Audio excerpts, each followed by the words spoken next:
up to $60,000 for our winner here. This is the last event that we'll be streaming over the week. Hope you've enjoyed the stream. We've seen some fantastic poker.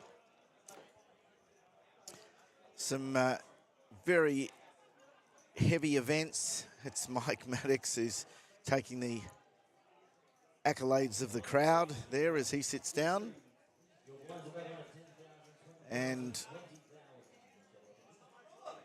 while there's a couple of other events winding down on the outside tables, we'll be staying with this one until we find a champion who's going to take the trophy and the $60,000 first prize. Players are being introduced. And it's for the last lady standing. She's hitting just over 1 million in chips. It is Megan Janetsky.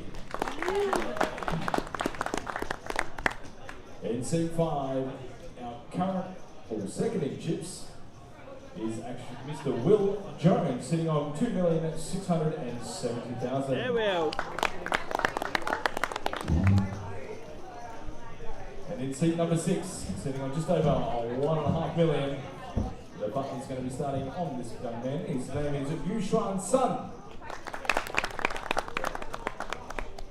After already making a few final tables this series, in seat number 7, sitting on 1,670,000 is Amina Rizati. I have you covered by 5K. And in seat number 8, sitting just under 1 million on 995,000 is Damien Gurgenti.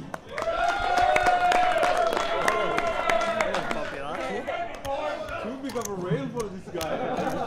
It's just over. Oh man. And in seat number 9, do not get all in with him. He's sitting on 580,000. We have Chow Lee. Ladies and gentlemen, this is your final table list for the Brisbane opening season series for the Brisbane champs. We're going to get underway. Our blinds are going to be recommencing at 25,000, 50,000. Button's going to be starting on seat number 6.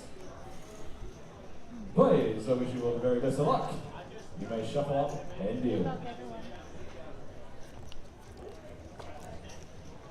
So here they are. Our final 9. I'm sure so many of you watching the stream will be familiar with most, if not all, the players on this final table. 2040 now, is it? Yeah. 2550. Seat 1 raise, 100,000. 2 folds. 3 folds. Seat 4 folds. 5 folds. 6 folds. 7 folds. Seat 8 folds. Playing about 8, 8.5. So Mike gets a call out of the big blind with the pocket 8s. Nice flop for Mike. It's the jacks.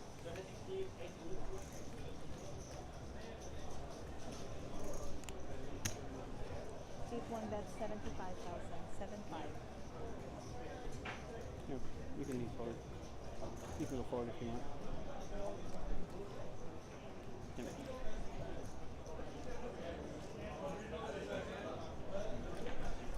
Really good flop for 8s though. In normal circumstances. Damien 2 unders and rainbow.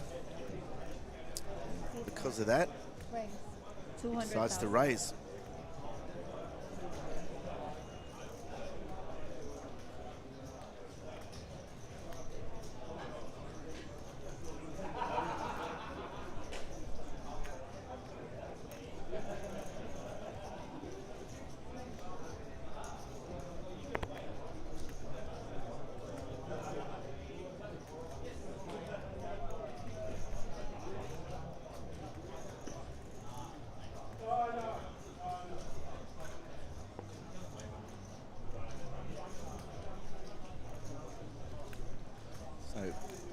First hand, and Mike's in a stare down. Going.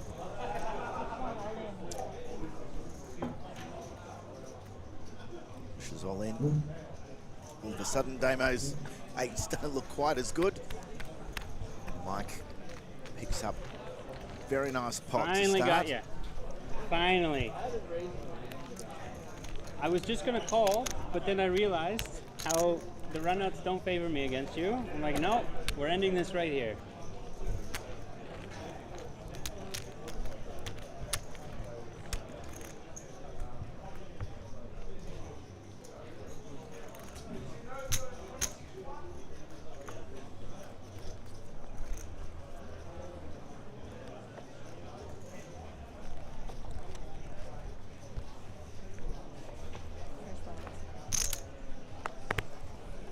Seat 1 and 2 folds. 3 folds. 4 folds. Seat 5 folds. 6 folds.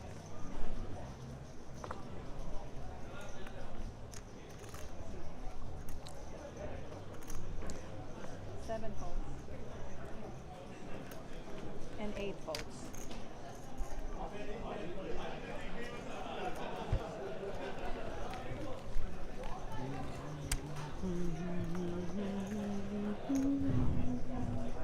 Handy for our short stack there, Chow Lee. Picking up.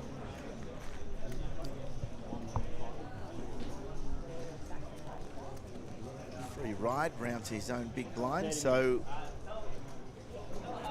you go again. And you know who you like on this table, Neil Dillon. First thought.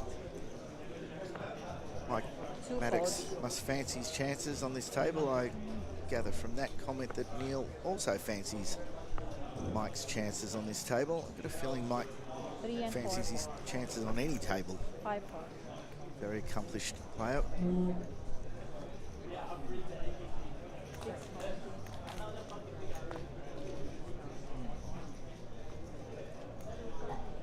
He's another experienced and accomplished player. Amin, 7 raise. 1 who raises. 8 folds. Seat 9 folds.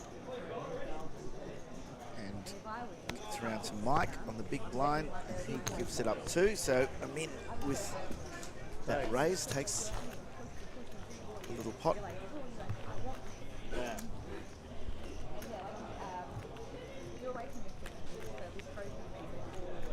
Yeah. I already video called him and chatted him. Yeah, Robin. I wrote in the commentary, I think we have to take the family on a holiday. Yeah. I'm buying a caravan if I win. 100% done.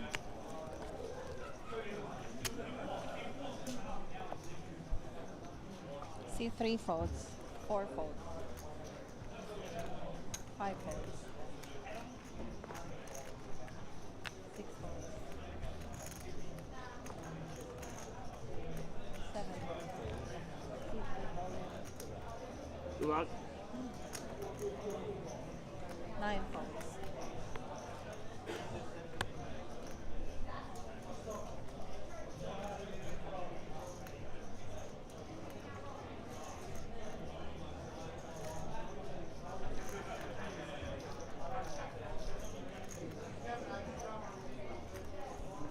One folds. Roughly, how much is it?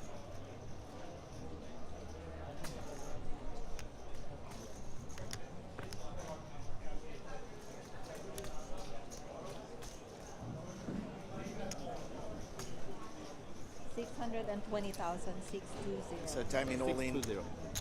with the ace-7.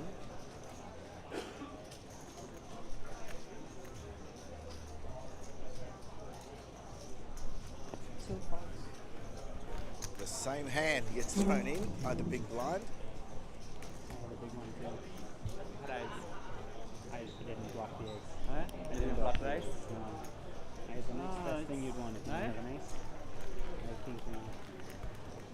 Wow. If I were your stack, I would probably call. Lines, please. Yeah. It's shove left position, so it's very expensive. Very close though.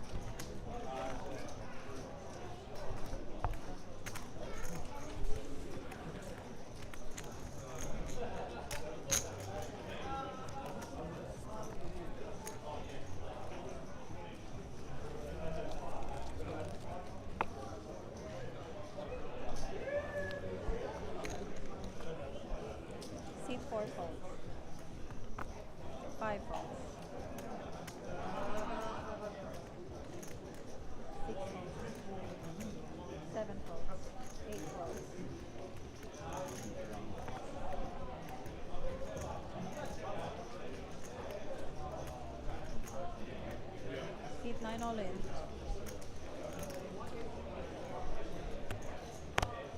One folds. Two folds.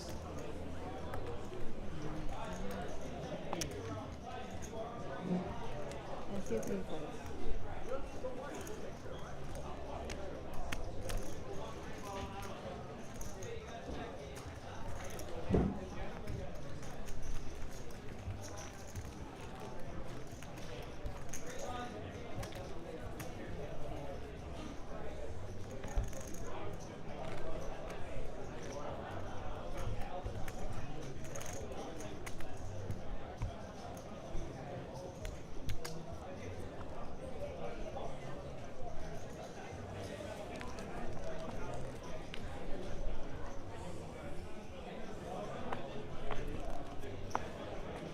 Five folds. Six folds.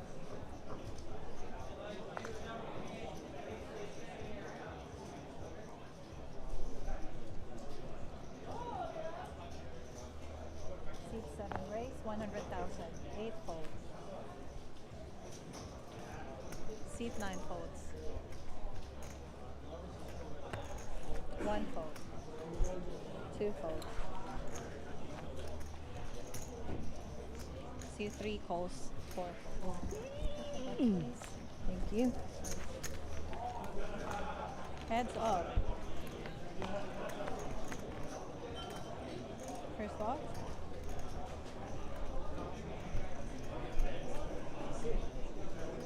Three checks.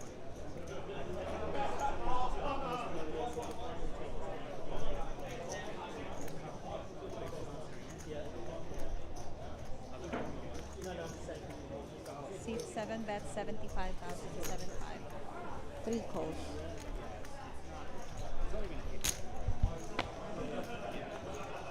First off.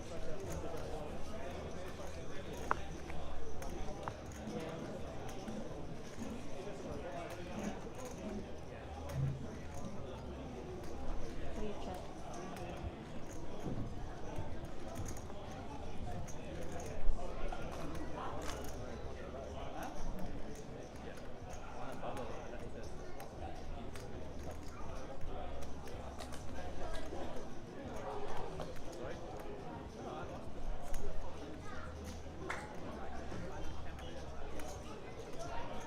Seat 7 bets 150,000. 150.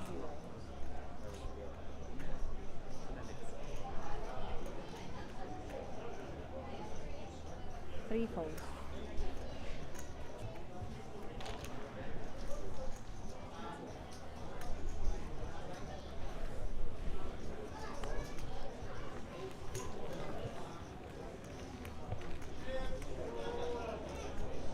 $50. This is 10. Thank you.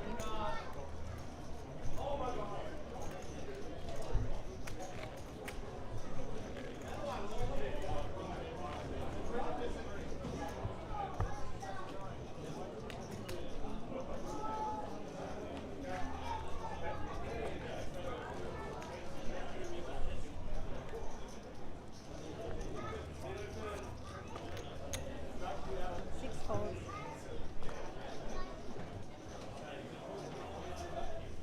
Seven folds. 8 folds. 9 folds. 1 fold. 2 folds.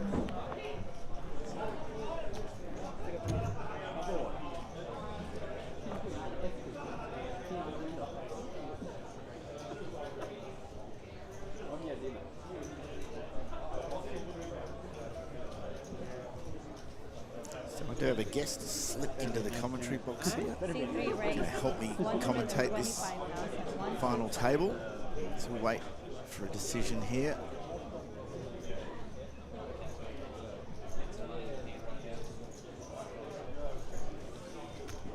C4 re-raise. 400,000. So James has raised it. 5 folds. It's been a re-raise.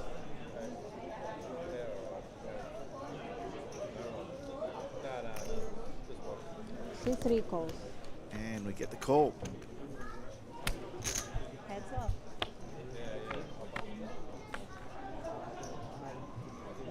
Oh, that's a fair flop for Megan. Megan goes bang.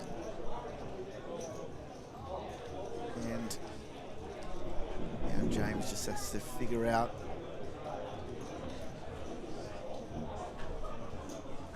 why would Megan shove here? Probably because she's ahead and he makes a good decision. So my guest is the lovely Cassia Kong. How are you? I'm good, Welcome thank you. to the commentary booth. Very nervous, aren't you? But Just a I little reckon bit. you're going to kill it. Oh. 8-handed? You've enjoyed the week. I saw you here, I think, Very ambitious. Yeah, day one. it is. You've been here all week playing I came on tourneys. Tuesday and Wednesday. Tuesday, Wednesday. Yeah. It feels like 2 weeks ago. It feels like I feel like I've been living here. And have you found it? Yeah, good. Good. I made a final table on Wednesday. What was that in?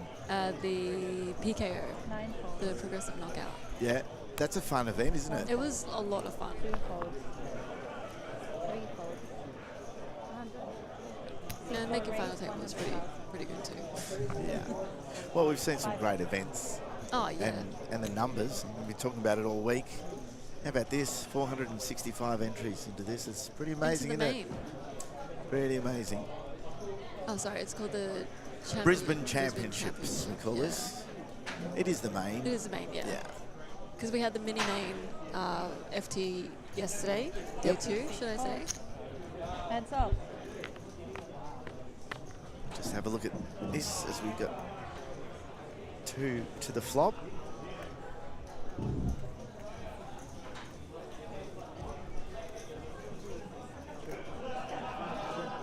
Seat 6. You have to play against Rose to keep your stack up. You, on the other hand. Bit of aggression. Probably take this. Neither of them have a diamond. Oh, sorry. Megan, of course, has a diamond. That's why she's bet up. I had enough to come back. You've already got your followers up here on the chat, Cassia. Good old Dave. On the flop, I knew I was ahead. On the turn, I was tip later, but Yeah, it'd be pretty good. Give us a little of your poker background. Poker background. When did you start playing? How did you start playing? My mum and dad actually took me to the casino one time when I was 18 and played a little bit of Texas bonus, and it got me hooked.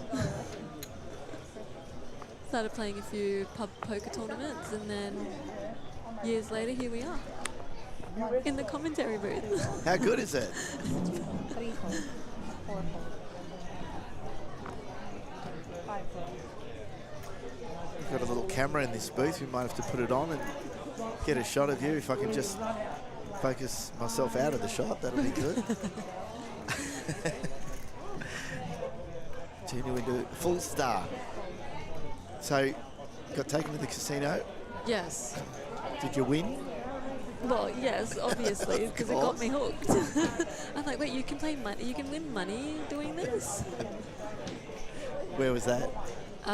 It used to be the it's still the Treasury Casino in Brisbane. In Brisbane, Yeah. okay. I suppose it's still the Treasury, isn't it? But technically still. Yeah, they new owners. I said, where's the sandal? Because he's so clean. The ones we're looking at about 75 80. Oh, you're already looking. I'm still trying to get my head around what I'm looking at. Probably doing it whether I win or not. Yeah. The win will be nice. Manifest it.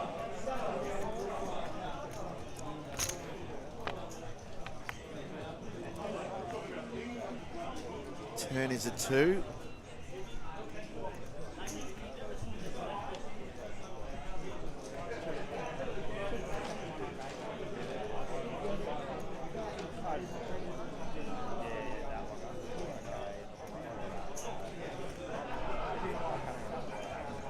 Maybe I'll see a bet here from Amin.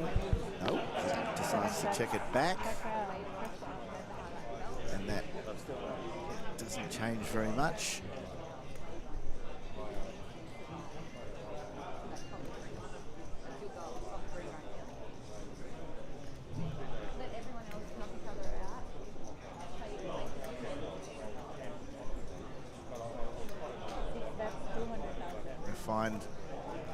here, Cassia. That bit of aggression can go a long way. I was about to say first one to bet wins. Most of the time.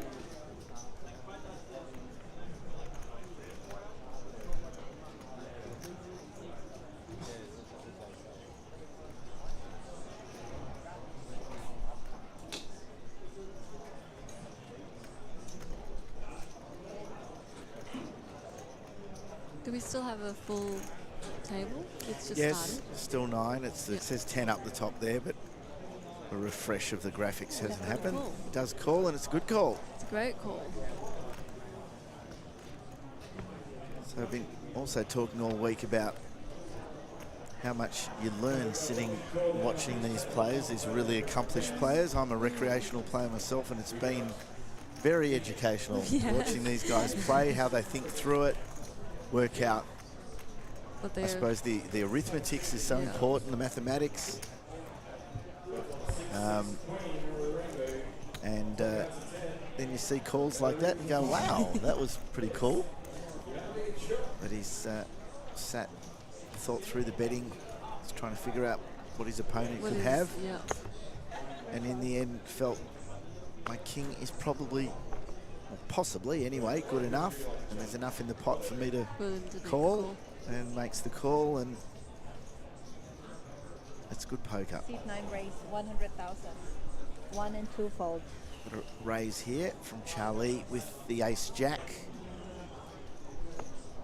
Disciplined fold there from Mike. Looked like he folded 3 and 4. suited king jack. Was early position though, and you get around to Armin here in the small. He throws that in. Damo's on the big, and he chucks that in as well.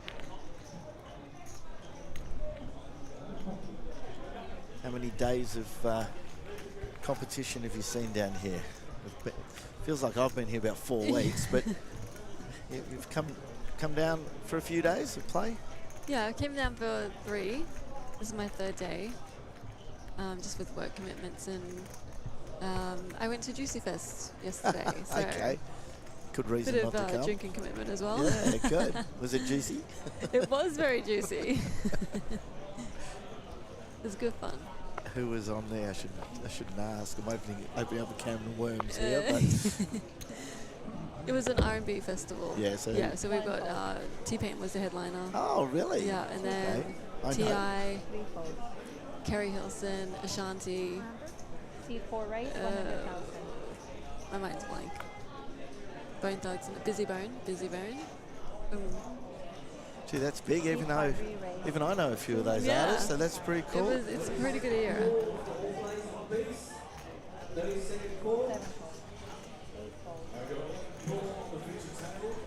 So back to the action here. Will's 3-bet the 7s. Let's come back around to Megan. This is always a hand that you look down on, and It's very pretty. It looks a lot sweeter than it often plays, this hand, unfortunately. But little fun fact, that's my favorite hand, Queen 10. well, there you go. I was going to ask you that. I've asked everybody who's come in here, and because it is so pretty, Megan plays it. Yeah. Let's see if she can hit something. In fact, she does. So it's pretty good. Open players in the beach. Crafty little check too from Megan. Gets Will to bet. Open players in the beach. Make this your last hand and go for a 30-minute dinner break. So watching Megan through a lot of this, she is also a very accomplished player. Just makes the call. Now Spicy. it is spicy, and it perhaps slows it down just a little bit for Megan, because even though she's hit 2 pair, the flush draws come, and I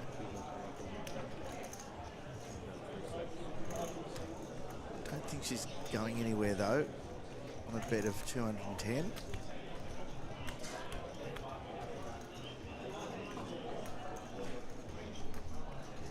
Of course, you'll be fearful of the straight there as well, the open-ended straight on the board. And she does, in fact, fold.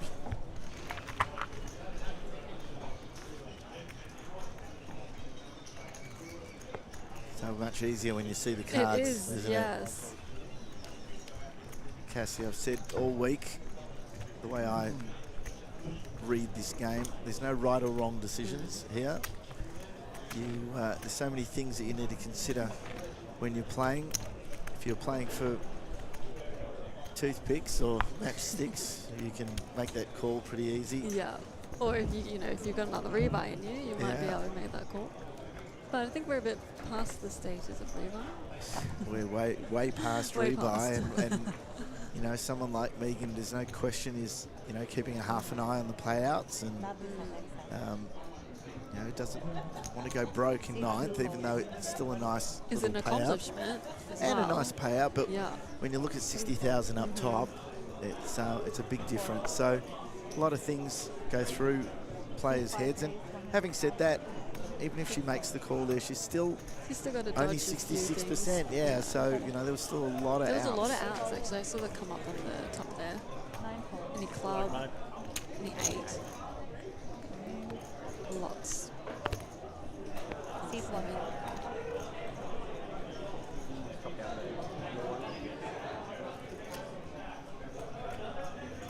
What's your favourite hand? Well, we've had this discussion about outside of the premiums, because Yeah. everyone's going to say the Everyone's gonna same, say aces, premiums. Mine is 10-8 suited, Okay. and while I was talking about it yesterday with someone in here, someone had a 10-8 suited, and it actually cracked aces. Cracked aces. So, I don't know, it's just one of those hands that when I look down on, I think something seems to happen for me with a 10-8. That's the one that I like. How many royal flushes have you got? Never. Straight flush? Straight flush, Straight yeah. flush, okay. No, I'm a bit more of a recreational player. I've played for a long time. Unlike you, I actually started playing with my mates some 30-odd years ago, and I still play with that same group of With the mates same 30 mates, years later. yeah. And we play Manila, which is probably a game you've never heard of. I have heard of Manila, Okay. yes. That's what That's we one of play. my dad's favourite games, Okay, actually. well, it would be. I'm Yeah. probably about the same era. I always forget Manila, but I think when we were growing up as well, we always learnt, and I'm sure a lot of people learnt the same, the 5-card single draw. That was always, that's where a lot of my poker started. 5-card single draw, good old 5-card single draw. Well, Manila's played with half a deck, 7s and up. Yes, okay. So, very different sort of game. Looks like Hold'em, but because you still Do you get get 2 4? starting cards. 2, okay. 2 starting cards, and then the cards go over one by one. There's no flop. 8 and 9 folds. Ah, okay. And everybody's in at the start. There's no blinds, so everyone has to put money into the start. So 120. good game. I'm sure the vast majority of Would our know viewers Manila. do know Manila. Maybe not have played it because they're not quite that generation, but yeah, that's how I started. And we've been talking the whole time. Just before you came in, had a former winner of this event, yes, Mina. Mina. And we were talking about it, both of our poker backgrounds, but in the end, just how it's great to simply be able to play this game, to know how to play, whether it's, after a few drinks, someone pulls the cards out, or you go to an event like this and finish up on a final table of a championship event. It's such a good game, poker. I like.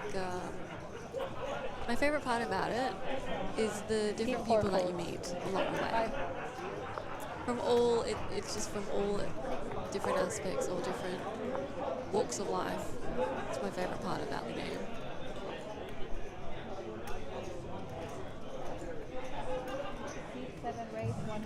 Very much a community here. I'm sure you feel it as soon as you walk in, don't you? Definitely. So that means Queens.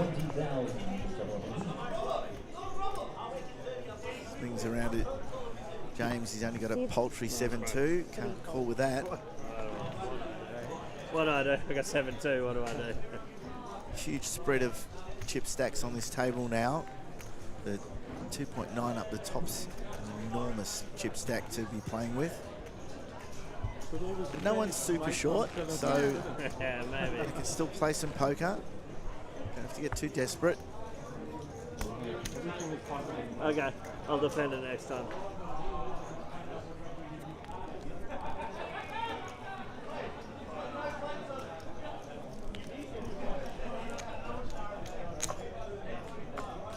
Five folds. 6 folds.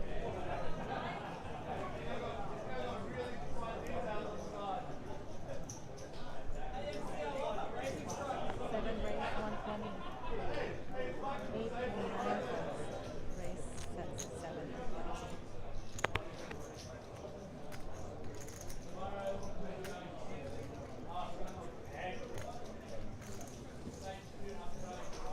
I mean, getting some cards He here. has been. Raises it to 120, and Mike Oh, it wakes up a bit. Pretty good hand too.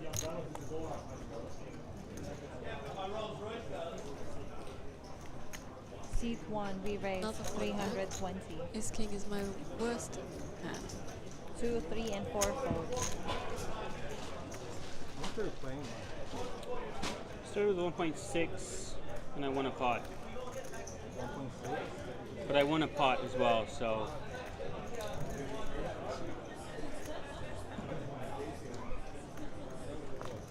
So we had like 3 bet.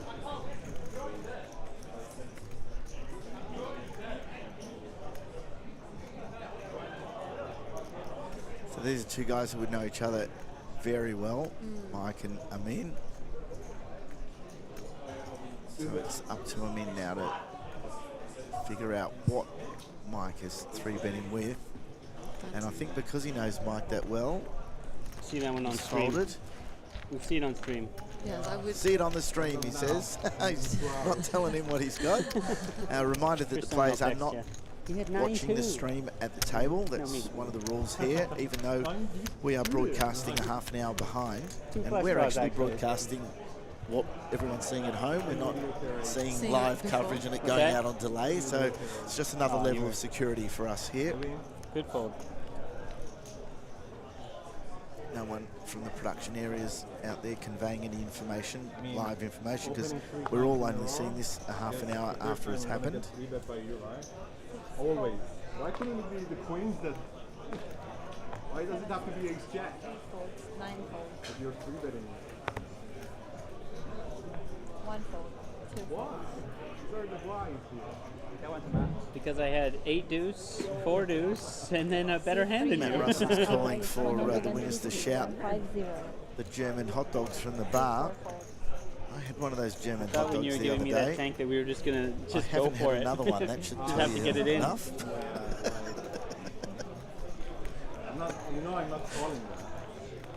Yeah, I mean I wouldn't enjoy it, but my You chips know how would be you've in the got middle. those foods like the Warming good the old cold. kebabs at the end of the night. I just, Or maybe yeah, you wouldn't even want probably me. wouldn't have one of those either.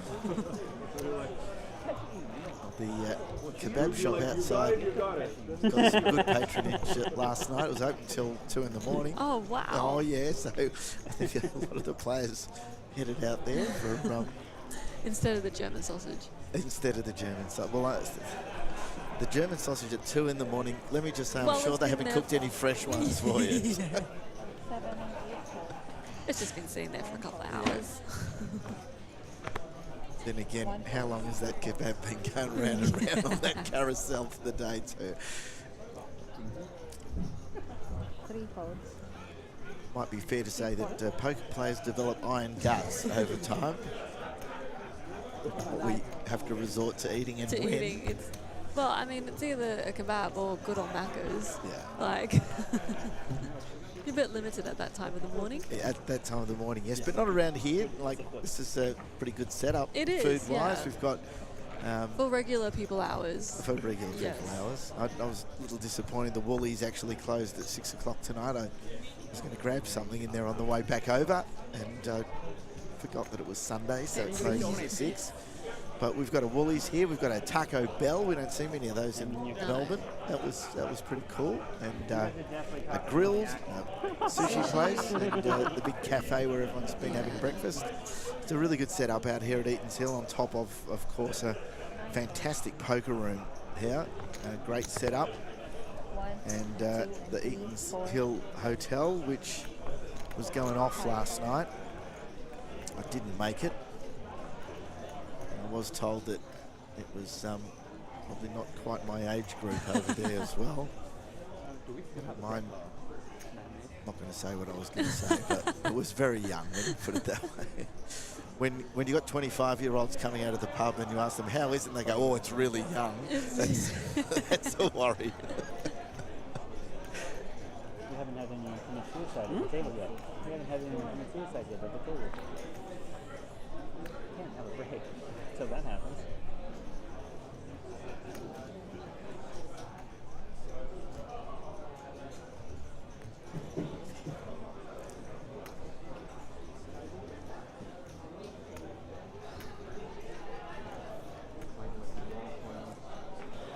You were saying you've been involved in poker for a while now. The guys are doing some live events here, like regular tourneys and stuff in Brisbane. You involved at all in playing sort of regularly? Yeah. I like to come to the bigger series. ABT is probably one of my better ones. The location is just a little bit off-field, but hey, we're here. So kind. And as soon as you're here, So it's polite. like you said, the services around here are pretty good. Definitely a destination out It- here. yes, Eaton's it Hill. Fresh at this table? It is. It's been much. Like I just walked But to yes, the back I of do, the room and I back, do and it's enjoy much fresher here than it is playing anywhere else in at the room. least one or two tournaments if I can make it out. Well, obviously, pending work One day and What did I right miss? here. family commitments. All right, players. I think in we're all in the same five-card boat with PLO, those. Yeah. This is your 3-minute warning. Gee, we Please hate start it when making your way family back to the commitments and table. work get in the way of poker. Like, come on. 5-card PLO. Please What start do you mean I making can't your play way back poker to for a the whole table. week in a row? What's your name? Mike. Yes, Mike? I do enjoy James. playing the Yeah. tournament series, Are you definitely. pro? Yeah, he's professional. Is he? Yes. I'm a coach. You're a coach? I coach for the Okay, cool. Just play a for bit of marketing. table talk going on. You what? Unfortunately, you I play can't for hear it marketing. in your Marketing? Yeah, to get more headphones. I'm clients. going to just Okay. let people listen to this. Cool. This is classic because But yeah, I do we've play a got lot. someone on the table asking Mike Cool. Maddox who he is. Not a pro? Nah. I've been playing tournaments for like 9 months. Nice. This is a big one. Enjoy the moment then, because this is, Yeah. these don't come around very often. Yeah, I These said FGs. to my wife last year, because I played a lot last year. And, well, I've got 3 little kids, so she's very patient. Yeah, good. My brother says, you've got a unicorn. she's amazing. That's and great. it's hard being away from your missus and kids for so long. Definitely. And I just set up all I want as a trophy. I just want a trophy. Yeah. And I got a trophy. I got my first trophy last night Let's go. So- What event was that? in the Terminator. Nice. Yeah. So it's even got a cool name, the Turbo Terminator. That's a good one. They're nice trophies too, aren't they? Yeah. Yeah. They 1 weigh a and 2. ton. Yes, they do. You should see this one. 3 and 4 folds. Bigger. Yeah. Yeah. 5 I'm so upset that I'm the only one who can hear that table got talk I've got because you would have loved my this. whole family and my mates and everything in the chat on the live stream. All like, when I was on break, I was going through the chat and Yeah. tearing up a bit about all Aw, the support I was getting. I was like, that's awesome. Yeah, it's a good spot. It's very cool. hey, I'm glad you're here. it feels like I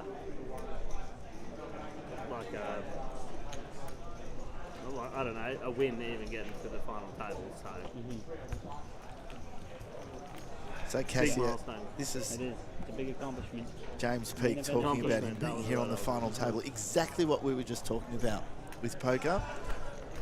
I'm so happy that everyone at home can hear all of that. Unfortunately, we haven't got the chat in your headphones, but James just talking about how amazing it is for him to be sitting on the table. Well, the conversation started with him asking Mike Maddox, "Who are you? Do you play much? Do you play often? Do you come here often?" And that's just, you know, because you've got a guy who has just told everyone on the table, I started playing tournaments 8 or 9 months ago. Wow. And C2 complimenting race, his 120,000. partner on allowing him to come out and play, and calling her a unicorn, and what a great woman she is for allowing him to come and take all this time to play, and how rapt he was about winning the Turbo Terminator last night, getting his first win. Trophy.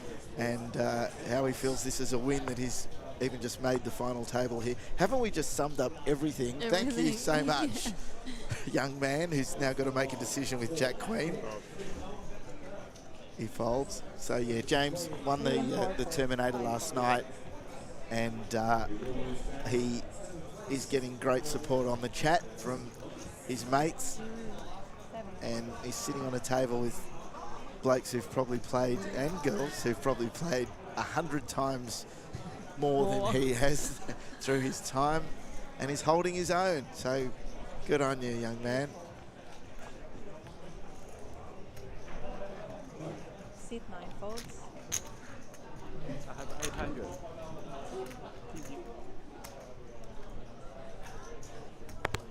You have more. One. Thank you. He said thank you as well. It would have been an interesting conversation here. Everyone's so polite. Yeah. Yeah, they're on to the next topic now. But very quick look at the payouts. That was super quick. 60,000. There they are. Oh, there we go. 60,000 up top. I wanted to play a pot so bad, but not that one. We haven't lost anyone off this final table yet. Still playing 9. There is James. The ducks can be pretty, but not under the gun, you wouldn't think. But think. Interesting play. If he does bet out, looks like he's checking out blinds and C3 levels. I'm raise, not quite sure if that's an issue for him. He's got 2 million chips. 4 folds. Unfortunately, he's running the Will's 10s, C5. B raise 300,000. and it's a re-raise. 6 folds. 7 folds. 8 all in. Oh, wow. And an ace-king all in 1 from and 2 Damien. folds. Easy Thank you. fold for James. And you'd think that 3 Will, folds. with his big stack, will call this.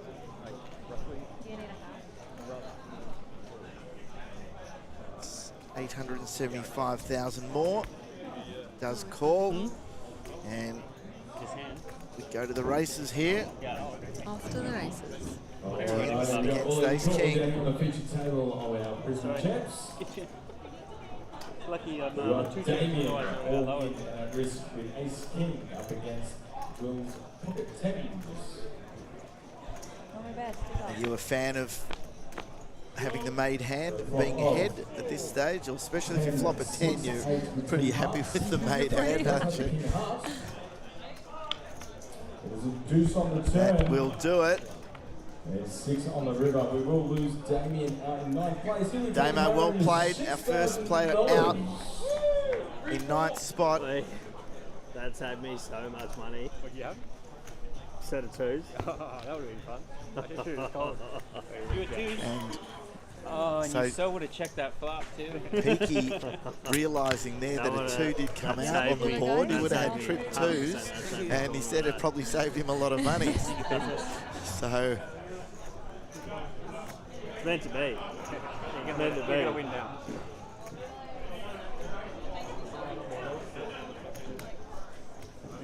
it doesn't matter how good a friend that might be who leaves. I don't think the table's ever upset when someone gets eliminated. Yes. They all just pushed up in the And payouts. My big bro. Yeah, bro. I'm sure almost always someone is thinking, oh, unlucky. Yes, we got a pay jump.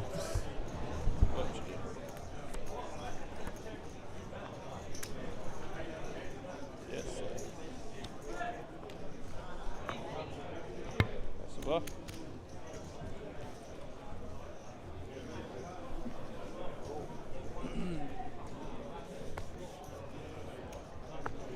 raise, sorry, 4 raise, 120,000. 5 fold. 6 fold.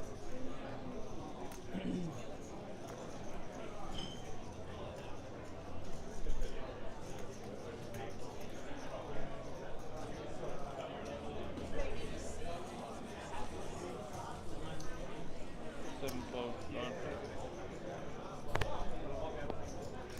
1 fold. 2 fold.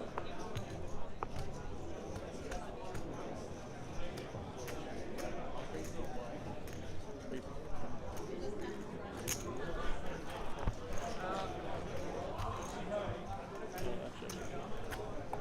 No, blinds. 30. Oh, yeah. 6.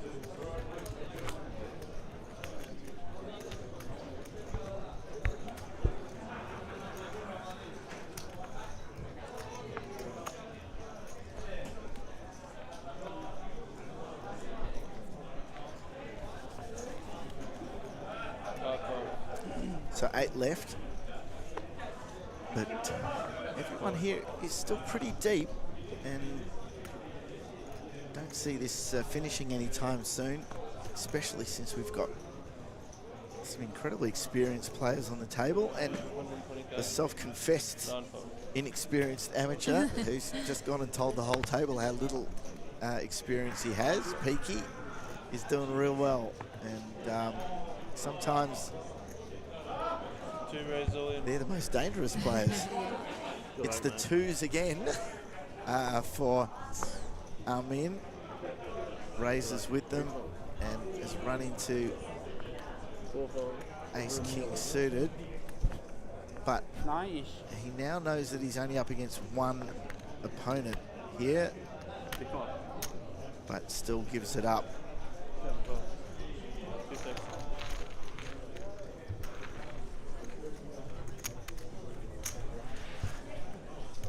The twos are as good as any small pair in that situation when you're up against an ace. 2 overcards, I should say, but I mean, doesn't have to get too frisky here. Definitely not.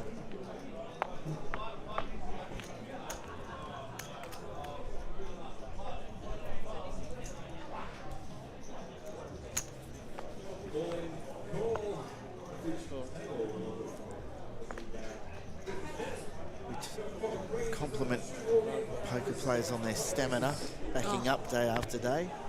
How's your stamina after Juicy Fest yesterday? I'm a little bit wrecked, but I'm, yeah, committed. Committed. So it's all we can ask for is commitment. What was it? There's another tournament that I want to play. 5-10. I think I had 5-10. It was a chop. How many Juicy Fest yesterday? How many people? Oh, I have no idea. Packed? Crazy? Yeah. Sorry. Lots. Huh? Lots. Yeah, Lots. rude. Quite a good hand. Not so bad.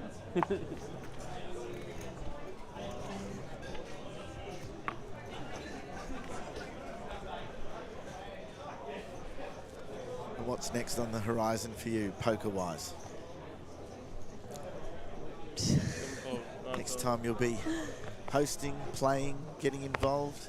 Do you look ahead to a bit of a schedule? Sometime you'd like to? No, because there's so many series that have come up. Like, it's literally just one after another. So when I realize that there's one on, I'll have a look at the schedule and just be like, okay, yeah, I'll try and play that. Got to start getting you travelling to some of these events. Get out of Brisbane and... We actually have a few good regular deal or doubt tournaments up here. Yep. Which is good to get to. But it is fun. It is more fun to play these tournament series. Well, next for the APT is going to be Adelaide. Adelaide. And Have they been to Adelaide before? No, I didn't think so. We're not... I can't say too much. There's still some T's to be crossed and I's to be dotted, but I'm certainly hopeful that a schedule for Adelaide might APT. come out real soon. Yeah. What Tony Hashem and the team are trying to put together there, very exciting from a venue perspective as well. So hopefully that's what's happening next. And I think one of the main items on the agenda is to somehow try and find a way to Australian Poker Tour down in Melbourne. We can't do it at the moment with the rules, the laws as they are. As both James and Megan pick up Ace King.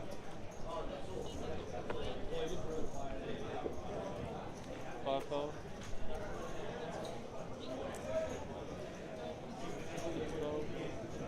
don't know how we can go about doing it. It's very hard to fight City Hall on, so it's more about trying to find ways. So we've got an all-in and call, but both of them have unsuited Ace King.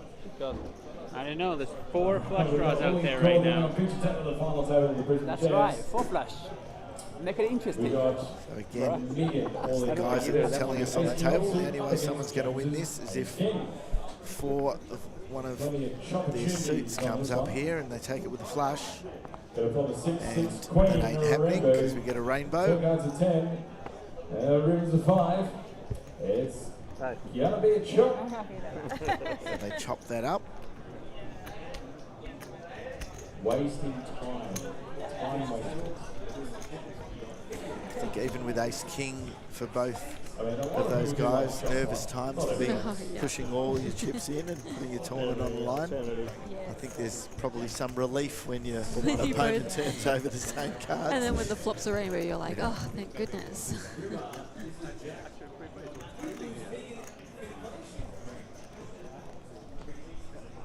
Now you want to break now?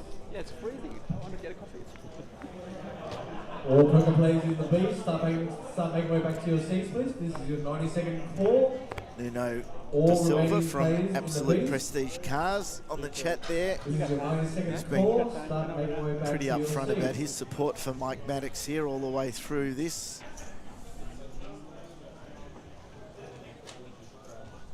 Gathering from that Mike may have done a little bit of poker coaching with Nuno. So something that he does do and is known for. Nuno was in your seat for a fair while, a few days back during the grind. Yes. Lovely guy, really good and keen poker player too. Gave us some good insight. I did say earlier my favourite chat with him. This guy's got Bentleys and Ferraris and McLarens and sitting in his yard, he gets to drive those around. I said, what are you driving at the moment? He said, a Toyota Hilux Ute. Standard. So all in with the 8s. Chow Lee, Will Jones is going to be a dog here with the Ace-8, but he calls Pocket 8s. and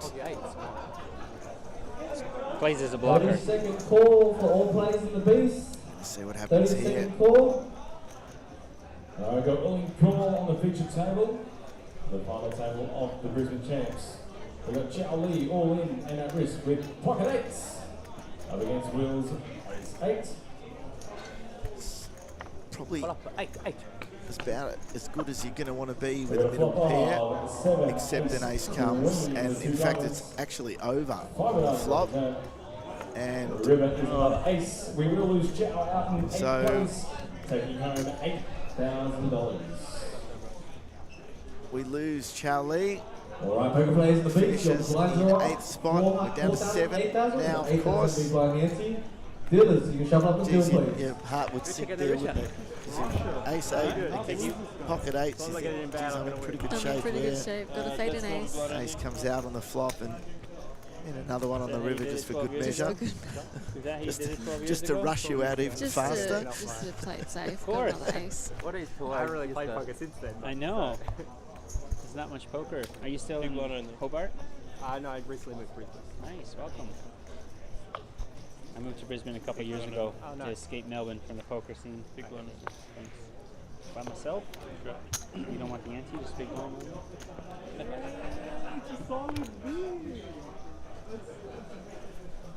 Still Mike's chips. Hey, hey, hey, hey, hey, hey. Hey, hey. This is the easiest walk I'm ever gonna get. Alright, Look at that. It's only me. You don't even have to look. Ah, yeah. Let's Yeah. go. You gotta fight for it, man. Okay, okay. You gotta fight. Does that mean you're limping? Yeah. Right. 120. He likes poker too much. He just has to play.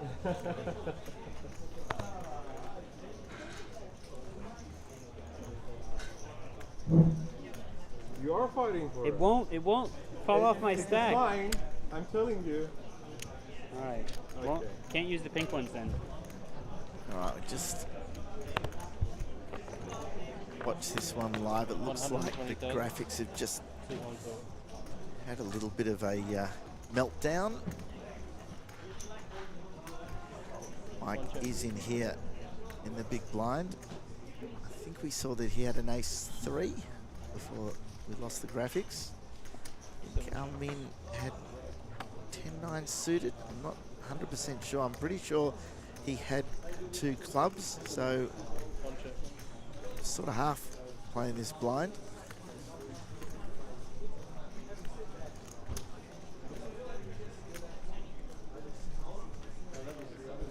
I thought you said we were going to fight for it.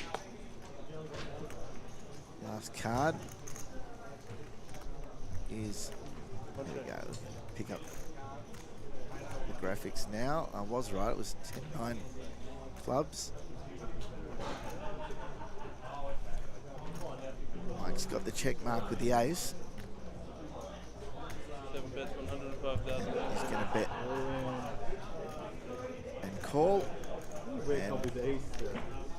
I told Mike you, takes just that. fold. Scam. What is it, scam? Alrighty, guys. Actually, don't mind watching a few hands without the graphics. Without and the trying to fold, think fold, fold, what fold, people fold. No have one got. had one. I must have a Don't good lose the hand. graphics unless we actually want to lose them. That they just took a little while to catch up there. You didn't get a chance to play on this RFID Such a table. great run out. No. Horrible. I think I'd be too nervous. It's pretty cool. This gentleman I runs feel- pretty good. He's got a solid yeah. line in the base of the days. It would be pretty cool. The run out is 466 queen. Testament to the rise in game, technology, easy game. Yeah. the use of technology in Man poker. says I run too good. He's dragged in so many pots We already all probably today. saw it the Won like first 4 time straight with the pots in little a row. camera behind your stack, and if the player didn't lift up the card and Yes, show it to I you, we had no remember that. idea what it Yeah. was. So you just keep imploring the players, make sure you lift up your cards. Then they got a bit too frustrated with that, with players not doing it, so they put the little window in. You had to put Yes, the I cards remember the flat windows face and you had down to- on yeah. the window so the camera could see it. And now we've He progressed can't all the help way himself. up to He just can't help RFID. himself. The cards have chips in them, and the table reads the cards Yeah, it's gotta be automatically and gives us the graphics. And then potentially you're asking out there, well, what about the chip counts and the bets? How are you doing that? Well, we're totally relying on the dealer there. He's got a headset on, as you can see, and he has to call out the bet.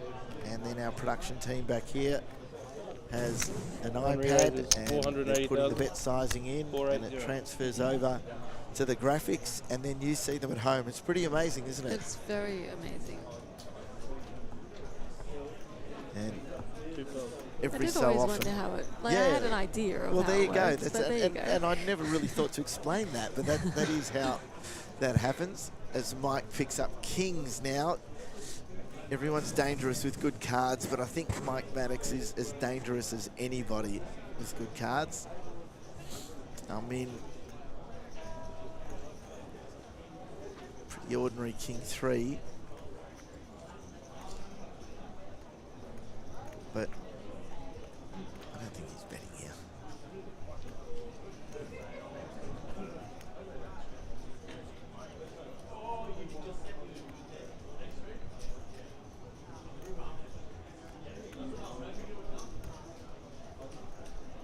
Yeah, so that's technically that's how it works. Yes. And every so often, the graphics, get caught up by a few seconds, or maybe our producer misses what the dealer has said. And it's incredible concentration to keep up with all of that. Great team here backstage. Our little production area. 80. Or I should say a not so little production area. It's pretty impressive, the It's setup. pretty cool. Lots of wires.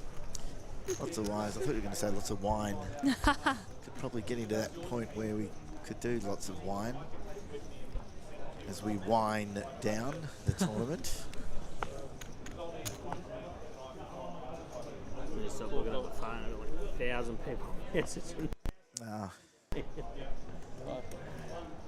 Got Peaky still talking about all the people that are following him on the stream. We've got a hell of a lot of people watching the stream across Facebook, YouTube and Twitch. So good on you. Thanks for tuning in on a Sunday night. And from the way that Peaky's talking, it sounds like a lot of them are his mates. Yes. And his family. So we wish him the best. He's going well. Still plenty of chips.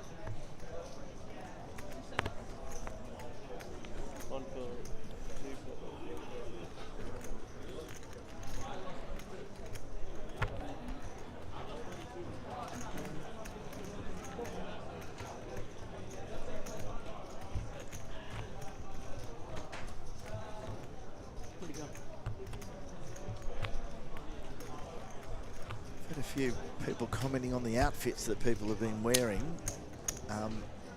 because it was 37 degrees here in Brisbane today, and like, how the hell are people wearing hoodies and jackets? And I'm going to tell you, it is not 37 degrees in this room. Maybe minus 37. I think Eaton's Hill must have one of the best air conditioning systems in the world. It's been freezing in here for various parts of it. But we've seen the strip tees here through the week as well. When they turn the aircon off, it just heats up in here really quickly. Everyone starts stripping the clothes off, and then it kicks back in and everyone's getting dressed again. It's been fun.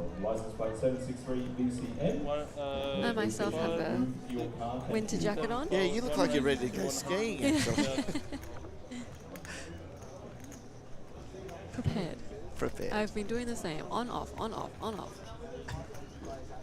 And then you walk out and you forget to take your jumper off and you're like, oh. Today it felt like a Brisbane day. The last few days, the humidity was just unbelievable. It was like, you know, Cairns or North, you know, the last couple of days. I honestly walked outside a couple of times and just like, what the hell? It just felt like, you know, every breath you were breathing in all this mist, and yeah, don't experience that much down in Melbourne. We have a much drier heat than up here, but yeah, it was a bit more of a Brisbane, really hot Brisbane day today.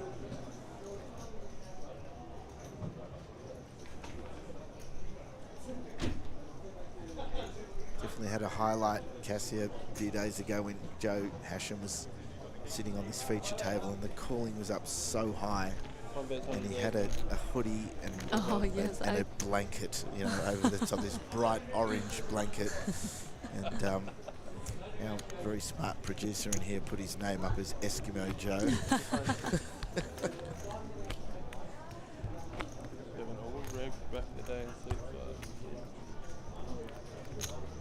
He actually got crook. He's talking about going, you know, out of the cold into the heat and back again. He did get a bit sick, Joe, when he left on Friday. He wasn't feeling the best. 6-12. 7-12. But most of us in the poker industry are made of much sterner stuff. We've been able to get through the late hours, the cold and the hot, and even the German hot dogs. And survive. Yes, the staff are very, very.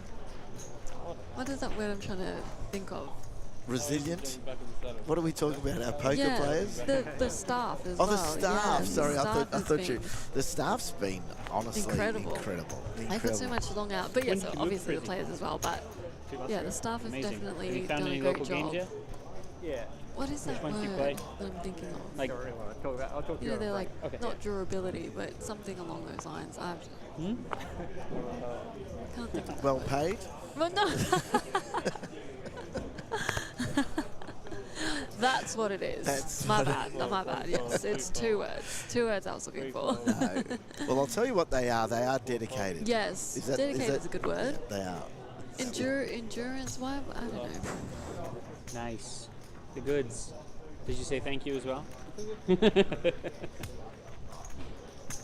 Yeah, no, there's some good tournament stuff on locally as well, Okay, yeah. which is reasonable. Yeah. There's Brisbane Poker United, which All right. happens, and they do like I think it's a $300 on Sundays rebuys, but then once a month it ends up being a 500, something like that. Endurance. Endurance. Endurance, but yes. Yeah, Well, 11 they- a.m. start. Dedication is a very good word. Yeah, It's a great well- word. Well, I'll tell you, you have to have that to be part of this as well, because you're right, they are long hours and they love their poker. It's actually been great to see, particularly the dealers getting some time off and entering tournaments Yes. themselves, and we've seen We saw Princess won how good was that? was it the bounty? Was the bounty event? Bounty Yeah. on Wednesday, I believe. That was really cool, and we had Catherine, one of the dealers, was so excited to be on the feature table of the ladies, event. She was yes. jumping up and down, and so they love their poker as well as doing this as a job. Yes, And, I would agree with that. and That the one felt floor like staff, the TDs, and the people that run the show, they do a great job. There's a lot for the Australian Poker Tour to be proud of. Yeah. Just got a message through, didn't you, that you've been invited for dinner? Yes. Have you chosen to go to the kebab shop? Was that Look your, at, no, we're getting a German hot dog. Oh, don't do that. Don't do that.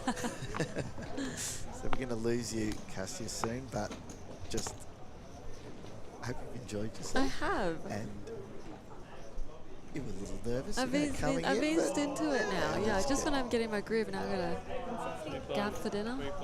Well, as I say, I think we'll be here for a while. I can't see, even though there's only 7 left, that this is going to accelerate through. So go and replenish, and if we're still around, whoever's in here with me, you can just boot them out and come back in. You need to go. No, I'm back now. No.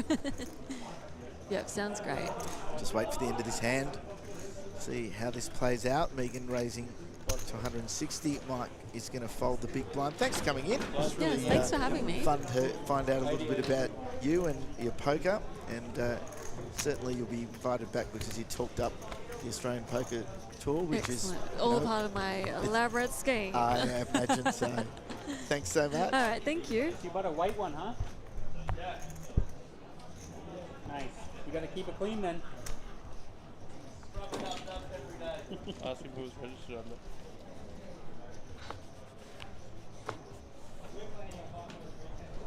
Three folds, 4 folds.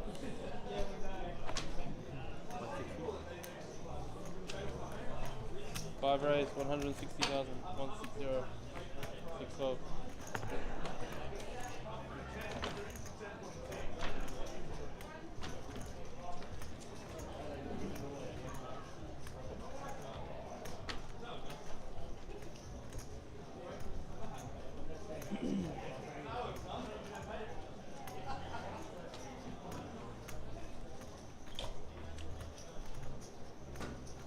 Seven re-rates, 425,000 total. 425. 1 fold. 2 fold. Thank you, Mark. No problem. Actually, back in 5. 5 moves all in. Ooh. I want to watch that one back. That's fun. Just flat. I have a small pair. Let me see the flop.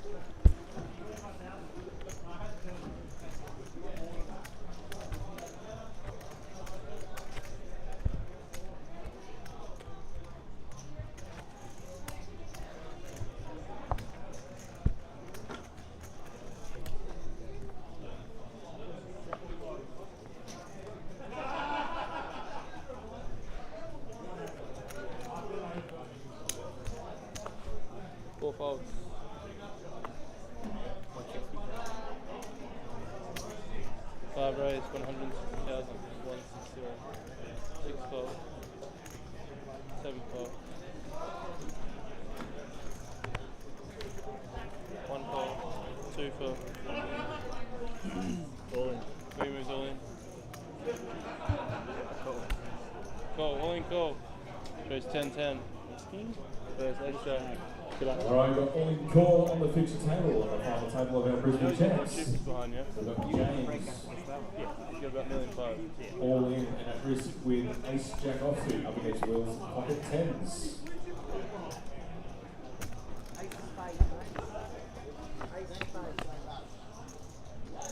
Got a flop of 4, 4, king. 2 spades. Turn is a queen. River is an ace. We will lose James at 7th place, taking home $10,000. Hey, nice playing with you. Yeah, you too.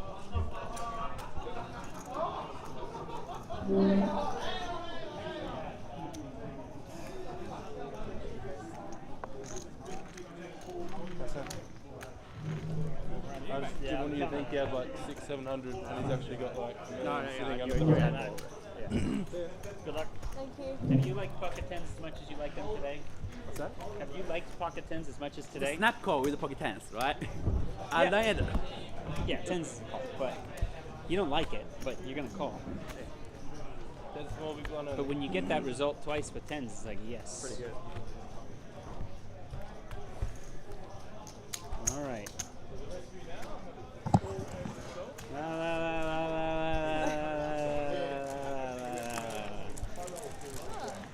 Where is the event? Well, Is there any thought I opportunity? better replace What do you say? Cassia with a You've got good-looking a rooster ticket? up here in the commentary beautiful. box. Oh, free roll. Braden Jinx has joined us. Did a bit of a stint last night in the commentary box. Yes, very late night PLO 5 shift that was. Seemed to enjoy PLO it. shift, sorry. You know, it was very enjoyable. You and Crilly took over. And I should have just left at that stage. Really? Yeah. Instead of hanging No, it around. was good fun. It was good not fun giving away the commentating PLO live stream. That was our first one, and I think it I went don't pretty even know well. the info, And so- good event it was too. Yeah, it was. And as we said 100 times last night, it really felt like it was Alan's tournament to lose. He ended up winning. It was good to see. He dropped behind in the chips heads up just for a very brief moment, and then Yeah. came home. And he's got, I'm not he's an just walked insider past him in the anymore. PLO 5. He's got a nice stack over there too, so Wow. he could go back to back. But we are commentating this Brisbane Championships, which had an astonishing 465 entries. Yep, there's about 6 of them of mine. Yeah, incredible field. Like, the numbers are amazing. It's a dream to run deep in an event like this, so it's a great opportunity for everyone left. There he is, Michael. 1 fold, 2 folds. 4 moves all in. So Megan pushes all You in. look so excited when people go all in. I love it. What a month. Obviously, Mike's Oh, one it's of so my very good. good friends, and he's just had an incredible month. I'm excited Obviously, just because of your having a excitement. great Like I'm week feeding last off week of it. winning the Invitational, and here again this week. He's got a second in chips with all this money up top. And as Mike's lovely girlfriend Christine chimes in and says hello to me. Hello Christine, thanks for tuning in. Of course you are.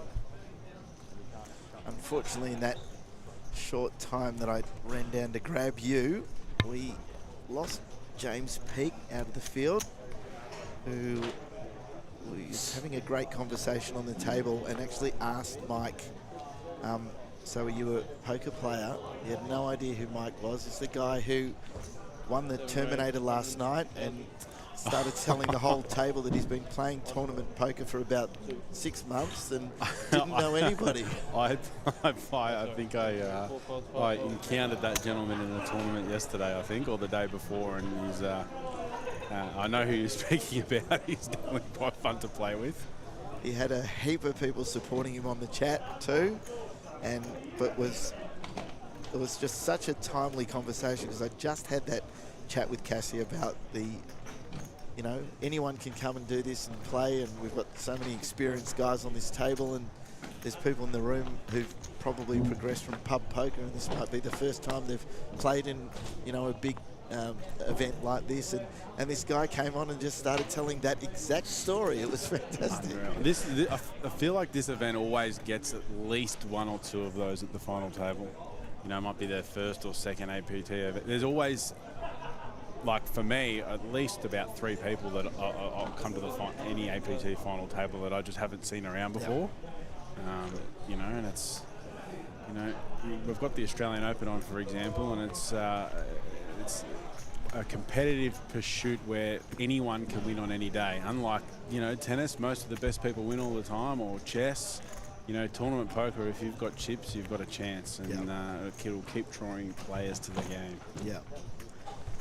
But having said that, the other side of that coin is that even though everyone's got a chance, the good players, the experienced players, players who play well, do win it majority of the time, because it is not a luck pursuit. You still need a lot of skill, and 2 raises all in. there's just an all in. Just have a look at that. 5 fold. 6 folds. So, Probably on the this is probably on the looser side, Queen 5 suited. I'm not sure on taking this. Probably, you know, maybe Queen 8 suited plus there. But if he's got some type of read that people are overfolding, then you know, you can yeet that in if he wants. But it's definitely on the looser side of a jam there, I would think. But yeah, going back to what you were saying, you know, definitely anyone can win one tournament any day. But you know, if we're playing, you know, every tournament over, you know, a really long period of time, you know, variance should even out at the end. And that's why a lot of the great players, you know, really good online players can play 50 to 100 tournaments a day, and over the space of 12 months, you know, they're likely going to be, you know, winning players. But live tournaments are very difficult. You know, you honestly, you could play perfect in live tournaments for 2 years and just not win, because you're really not playing that many. You can play, you know, 100 live tournaments over 18 months. You can play that in a day online. You know, so anything can happen in live tournaments. However, we look at someone like a Min, who's just feels like he's on every final table that, you know, at every series. Mike's obviously had an incredible start to the year as well. 9-10. We've got an all in a decision here, but we don't have any. Yeah, we don't have the grace. I don't mind this, because sometimes it's too easy for us. It's very true. And you look like an expert all the time because you see the cards. So we just lost the graphics for a moment here. And it means he lost his hand. He's capped it in, so I think the dealer tipped up his card. There was an all-in call. Was there just Queens versus Aces? I think I saw 2 aces on the table, but I can't be sure. Oh, here we go. We're catching up now. There we go. We did 2 Queens versus Aces. Okay. Oh god, that's so frustrating. You play, you know, multiple flights. Hands up. Okay. Well, we didn't really get to see much there. So I think we had a all in from under the gun for 10 bigs, I think, or 12 bigs. The button wakes up with aces and calls and holds there for a ends up running out a wheel straight for you know, 22 big blind pot. I think you're spot on. Yes, that's exactly what happened. That's what I can gather from the graphics being a bit delayed there, and then there were 5. And then there were 5. So, comment in the chat. Good luck, Mike Maddox. That's actually from my mother, who watches Mike all the time. Watches Mike play more than me. Don't you hate that?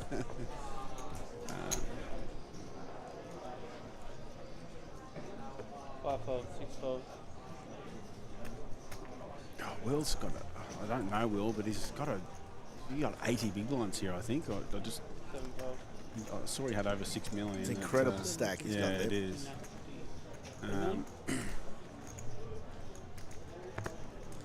Just trying to get a handle of the effective stacks here. If you know, knowing Mike's style, he tends to raise these junky hands blind v blind if he's got some type of read on his opponent, which is exactly what he's going to do. One raises 2. 8-3-0, yeah, this is in Mike's wheelhouse, and you know, if he feels like his opponent's overfolding, you know, blind v blind, that's you know, he uses those type of hands to raise, and I probably shouldn't give him a strategy there, but he just did it. So something that very good. Been able to Very predict there. roll. I've never had a roll that good. You know, Ever. he's always watching, he's always noticing, He always and ends up going out there. balancing out his good hands with those really weak, trashy hands is you know, really good play. There's a lot of money up top on the final table, so good to see he's playing his normal strategy.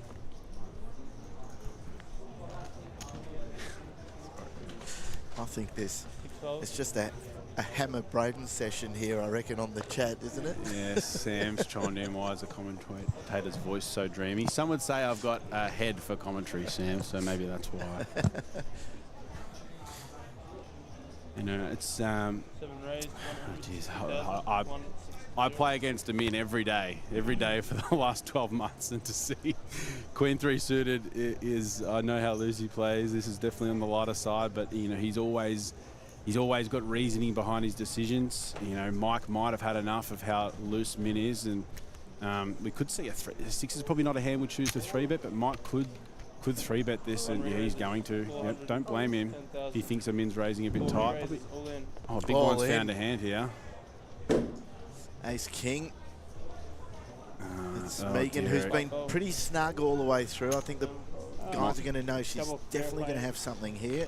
Unfortunately, it depends how this run out is, but after Mike's 3-bet, he can't fold. He can't fold here for an extra 600,000. He's getting 3-1, and especially after he's had that 3-bet, you know, if he calls him in and she jams, he would have to fold. But after he's put in $400,000 3-bet, he's just going to have to see 5 cards. And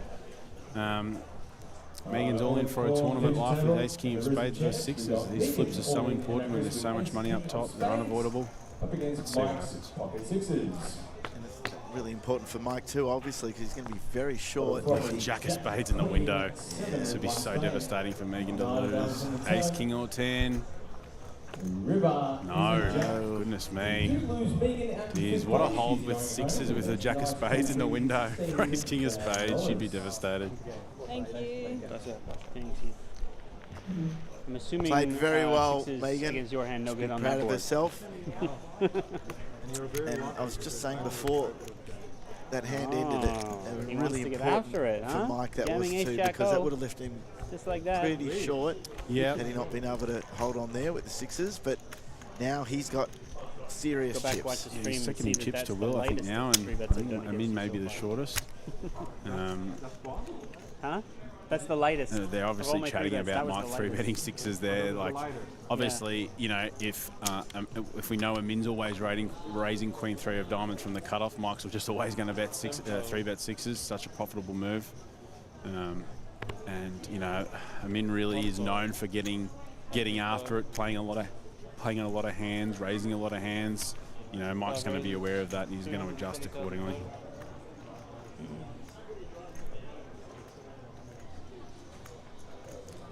Raise here from Will. It's got 6.2 mil. It's a lot of chips at this point in the tournament, isn't it? It certainly is. Not sure how experienced Will is. I haven't really seen him around. He could be, I'm not too sure, but you know, he's in a really good spot to be able to leverage his stack against his opponents. You know, that's a fantastic flop, though. Oh, goodness me. For the Sun Man. You know, Will's always going to bet. He should always be c-betting his range here for small, which he comes in and does less than a quarter pot. We basically should just always be seeing a call here from the big blind. Keep a lot of Will's bluffs in, and 6 raised, 300,000 total. you know, I really don't know about this. You know, it's a spot where, you know, we're going to have some bluffs, but, you know, Will's going to be really, really polarised, and we just want to, Will's in a spot where he's going to be able to leverage his chip stack really efficiently and put pressure on specifically 13 chips, because it's, you know, a disaster for him to bust with them in, you know, with 13 big blinds. So probably a spot we want to be calling more to keep in the small blinds bluffs, because in this specific scenario there are going to be so many. But he's chosen to raise and take it down. And And keep on playing.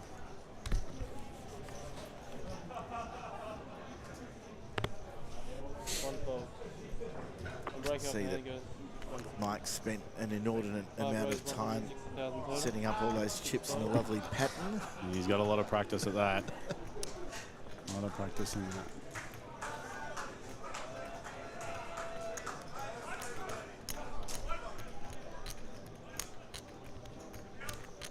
My first ever friend in poker. First friend I ever made. First person I ever met at poker. First tournament I went to, I played at Crown after I was playing a couple of home games at the cricket club. He was literally the first person I ever met. You know, and you know, so much of he basically taught me nearly everything that, you know, the fundamentals that I know about, you know, No Limit Hold'em and, you know, and Pot Limit Omaha. And he's just such a great Omaha player. And I mean, look at it, he's an Omaha specialist, and he's always at these No Limit Hold'em final tables. So it's a really great experience to be able to commentate him, you know, second in chips in the APT main event. I think we're going on a break here, aren't we? I think it is a break.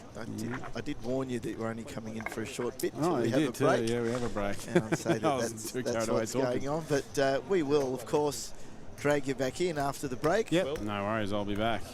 What's your poison out there? You haven't tried the German sausages, have you? No, no. I've tried to keep it pretty good. It's very, very difficult to eat well as a you know, traveling poker player. When I say good, grilled is probably the best type of food around here that I can eat. Well, hop up the grill, get yourself a healthy burger. Awesome. We'll be back shortly. Cheers.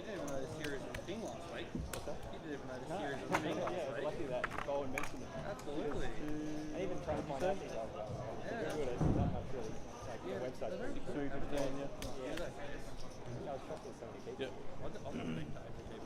Yeah.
That's bad for us.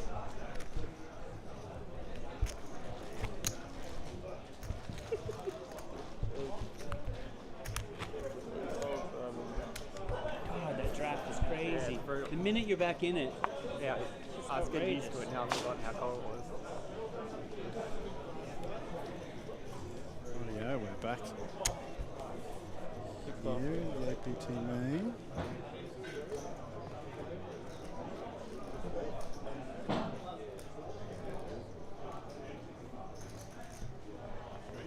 $7.5.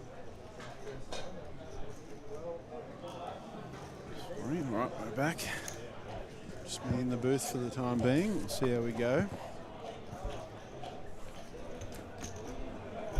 Mike got the footy on now. It's not something very rare from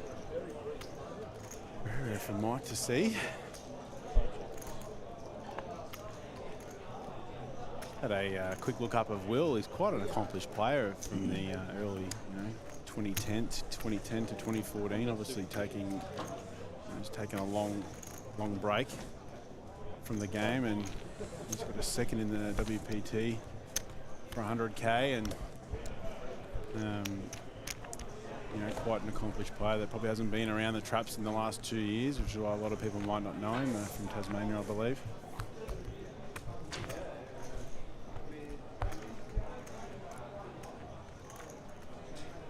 You're back. How quick we going through the last 4, do you reckon? I don't know. I think they're quite deep. I'm hoping for some callers. Yeah. it's probably been a long week. It has been a long week. And honestly, we haven't seen many callers. Players have been, playing the cards, and every so often, like just before we saw aces against queens, you're going to get that. Yeah. But, geez, haven't seen many on these, the pointy end of the final tables. Yeah, it also helps with, being, quite a deep final table. Blinds up to 100,000 now. We're probably not as deep as we were, but,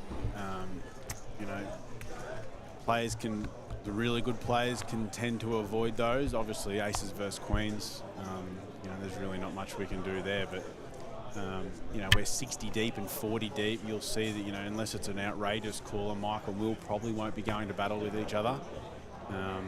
ICM plays such a strong role, in these types of scenarios. Talk us through ICM to those watching that maybe aren't as experienced. Very, very difficult concept to grasp. It's the intricacies of ICM are fascinating, but basically it stands for independent chip model. So what that means is, our stack is worth a certain amount of real money at any given time. Say, for example, if the players wanted to chop right now, we'd pull up the money for the final 4, and we divide it by how many chips are in each player's chip stack. Say, for example, Will would get a majority of the money than Mike. How that comes into playing actual cards, because our stack is worth so much money, we're incentivized to play a lot tighter with ICM. So Mike and Will can't really go to battle with each other unless it's like aces versus kings. Because, for example, they haven't done a deal, which is I'm just explaining kind of how ICM works, but even in a scenario where we're 50 to 60 big blinds deep, and say Mike raises with jacks and gets 3-bet from the button, Mike's going to, with chip EV, which is different to ICM, Mike will do a lot of, raising or jamming there, but a lot of the time with ICM, he'll just be calling because his stack is worth so much real money, and he does not want to put that at risk against a stack that's bigger than him. So if we're third in chips, we're really hamstrung and can't play many hands until 4th in chips bust, because we get such a big pay jump. Yeah. And you see a lot of players making ICM-based mistakes on final tables just solely because they don't understand the concept. And that's nothing against them at all, because it's a very hard concept to grasp, and it's something that you'll learn when you're more advanced and you play a lot of poker. But basically, to sum it up, is because our stack is worth actual real value dollars, it changes the way the game is played drastically, and we always need to be aware of how much our stack is worth at a final table.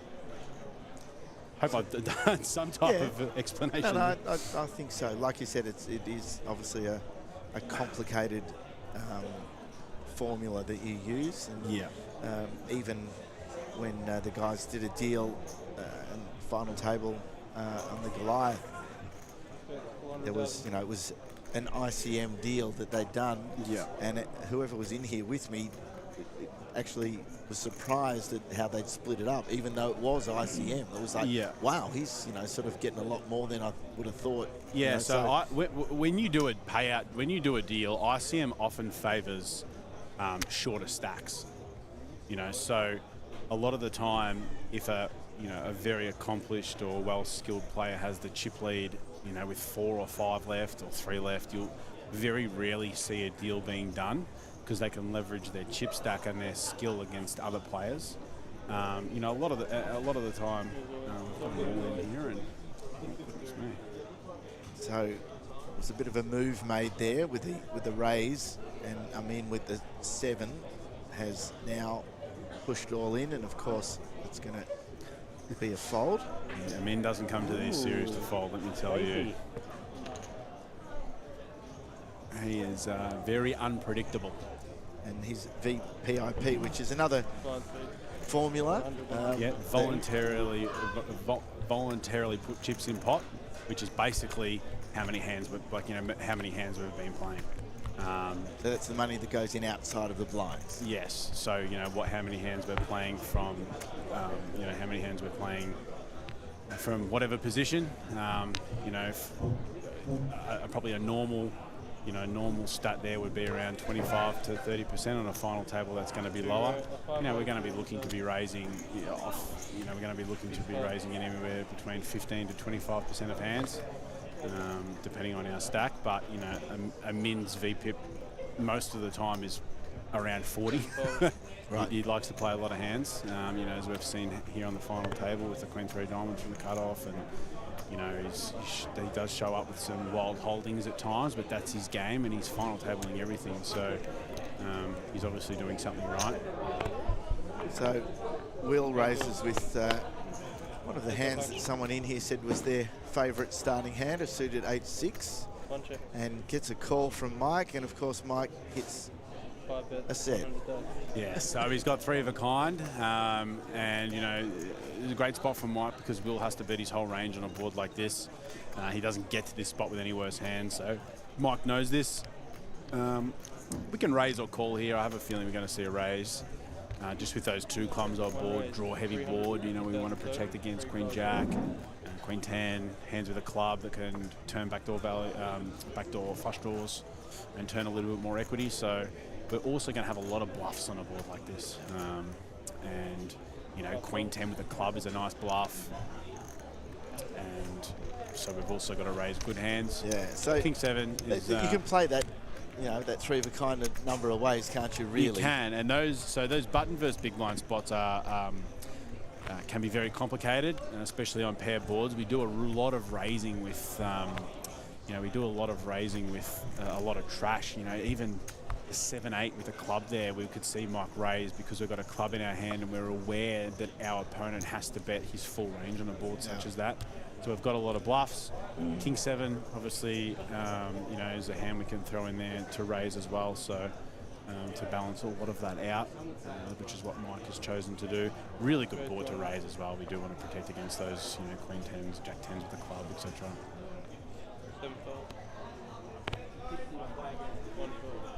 It's Braden Jinks in here with me, Harvey Silver. I'm going to ask you the question I ask everyone when they come in. So outside of the premium hands, what is your hand that you look down at and go, oh yeah? Funny you said that because you've asked me right after the gentleman's raise 8-6 of spades. My favourite hand is 7-5 of spades. 7-5 of spades. And I tend to probably play that. I know there's a hand I should be folding maybe from MP off 25 to 30 bigs. Sometimes I can't help myself. I don't know why. Always like looking down at 7-5 of spades.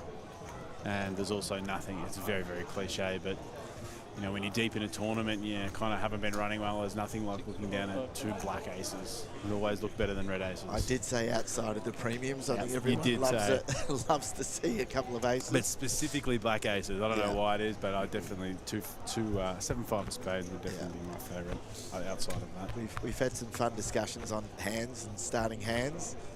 I started to have the discussion with J-Mac about jacks and how difficult jacks are to play, and he said, if you don't know how to play jacks, you haven't played enough poker.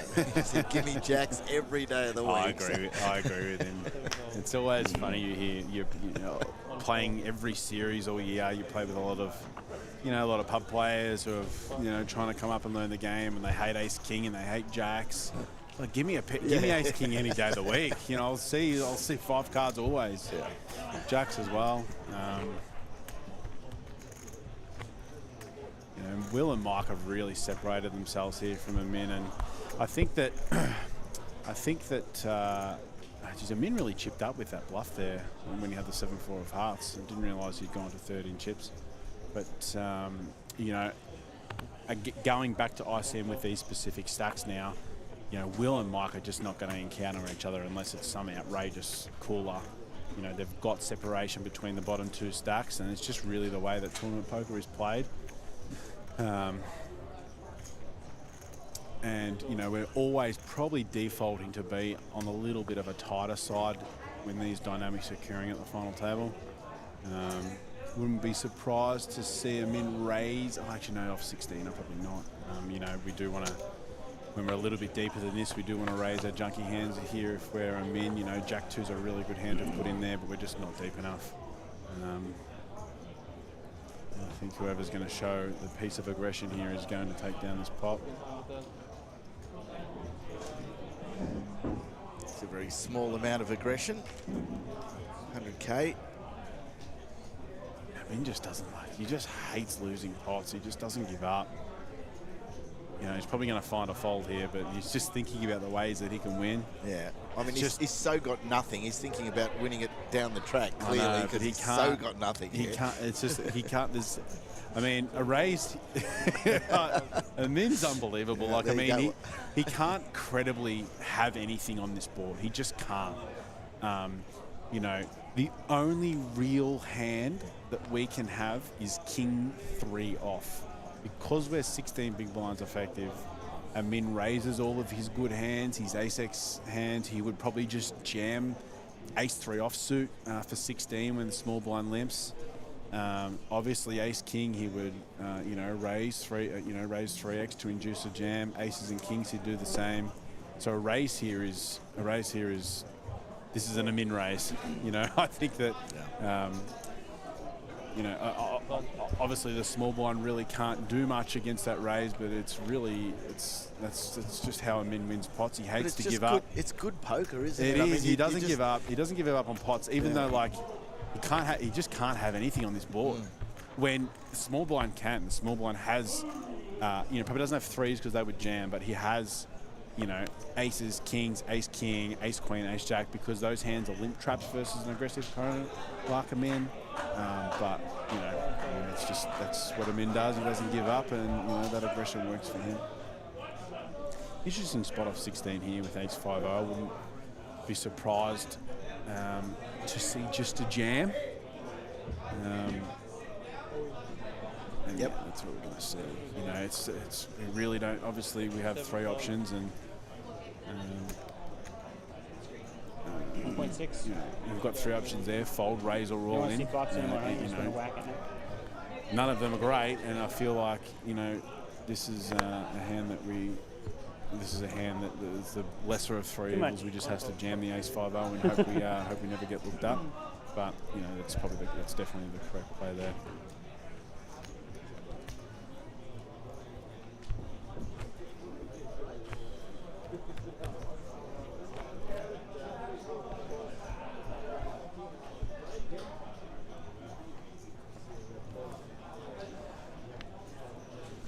It's $20,600 to the next player out in 4th place.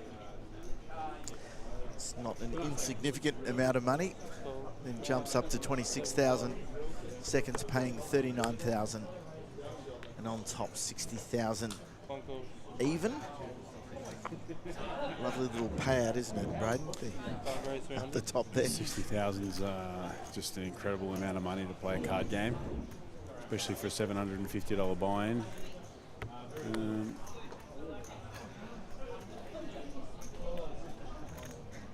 Interesting spot here. You know, Will's obviously leveraging his position against Mike.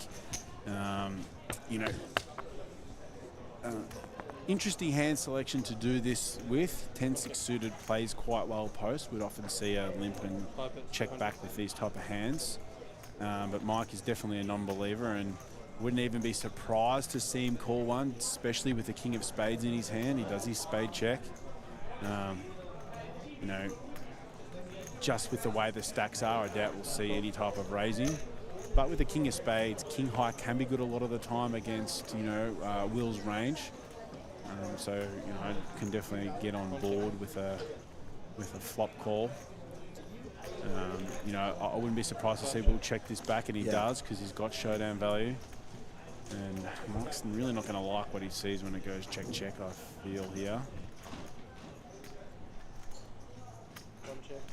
Yeah, if Mike had a little bit of a worse hand, you know, he would potentially think about bluffing here, but he does have showdown value. It feels like it's a bit of a fake showdown value with the king high, but you know, just that's a pot that Mike had to lose there, I feel.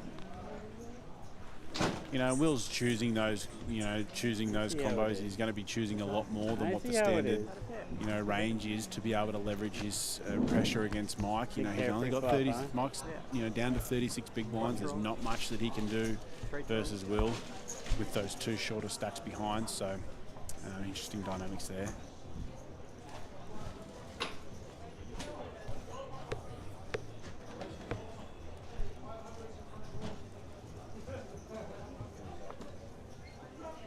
Question up the top there. Is APT reporting all cash wins to the THM, which is the Hendon mob? They do. All results go onto the Hendon mob. Usually takes. It's usually APT usually operates that pretty quickly, to be honest. A lot quicker than a lot of other operators. So, you know, if we've had a result this week, it'll be up online soon enough. A little while there, I thought the Hendon mob was a hooligan organisation from one of the EPL clubs, but I did learn pretty quickly that that's not right. No, it's a database for all live results for poker all around the world.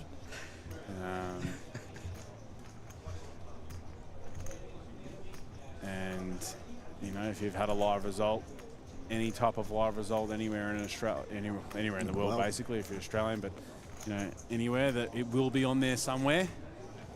You know, 95% of operators report to them, and it's all collated on that database, and you can go look up anyone's record. As I did on the break, I had a look at Will's record, and you know, obviously hadn't seen him around. I was surprised to see he'd had so many results, but obviously he's taken, you know, a substantial break from the game, and he's back here and showing how he got all those results. So, a lovely turn there to hit the flush. We just get on board with a small bet here nearly always, maybe 1/3. It's a really good SPR and price to jam the river.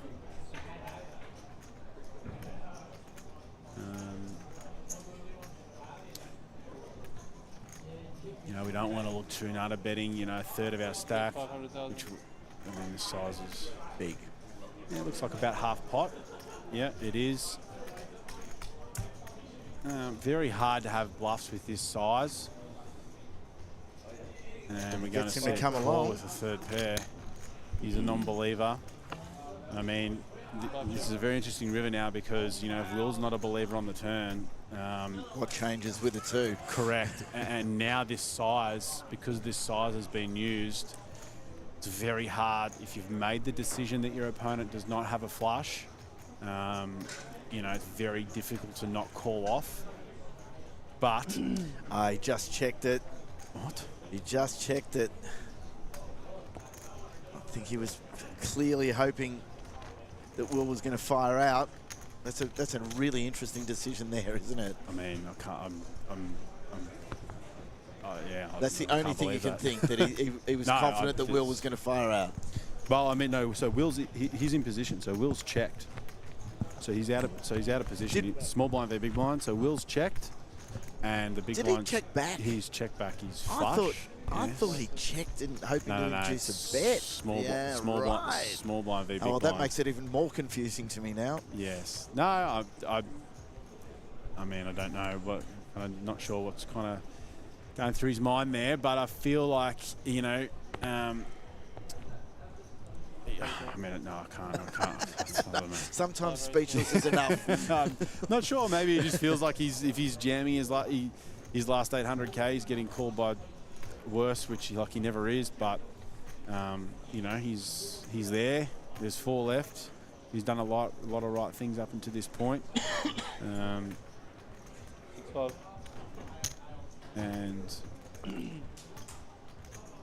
I mean, yeah. It's really, really difficult to bet that size on the turn and not, once your opponent calls, he has to have a really, really strong hand. He didn't, but a lot of the times he's going to have 2 pair, Queen X, Jack X, and he's just a non-believer of this really large size. It is a very hard size to have bluffs on the turn when he bets half pot, but you know, we've just got to follow through. And if we're behind small blind v big blind when the SBR is 0.3, we just go broke. That's what happens. Sometimes you just get cooler in tournament poker, but you know, we've got to. And look, there's no guarantee that it would have changed anything anyway. Because if he did push all in, there's every chance Will does fold there. Yes, so he probably does. Yeah, it may not have changed anything. It was just a weird thing to see. That's all. It was. I mean, you just have to be jamming all your flushes there, and you know, I feel like that. So Amin here's come from behind. I mean, this is such a loose peel, the 7-3-0 with ICM, but I've spoken to Will, I've spoken to Amin about ICM prior, and he's flatly stated to me that it's not something that he considers. No. You know, he likes to play poker. He likes to put people in tough decisions, in tough spots. And, you know, Will's value betting his 2 pair here, and he's going to find out the bad news very quickly. I feel like Amin will probably just call. You know, when he jams, when he raises, he's never getting called by worse, and yeah, we'll just see a call there. And you know, basically the only hands that call after we jam are King Jack. You know, and which would be a disaster scenario. So in those type of spots, we're going to see just Amin call and win that pot. Extremely loose peel there with the 7-3-0, but that's how he plays. You know, we really want to be taking hands to the streets versus the chip leader that play really well post and have a lot of equity. But Amin just wants to beat you, and it's what makes him so tough to play against.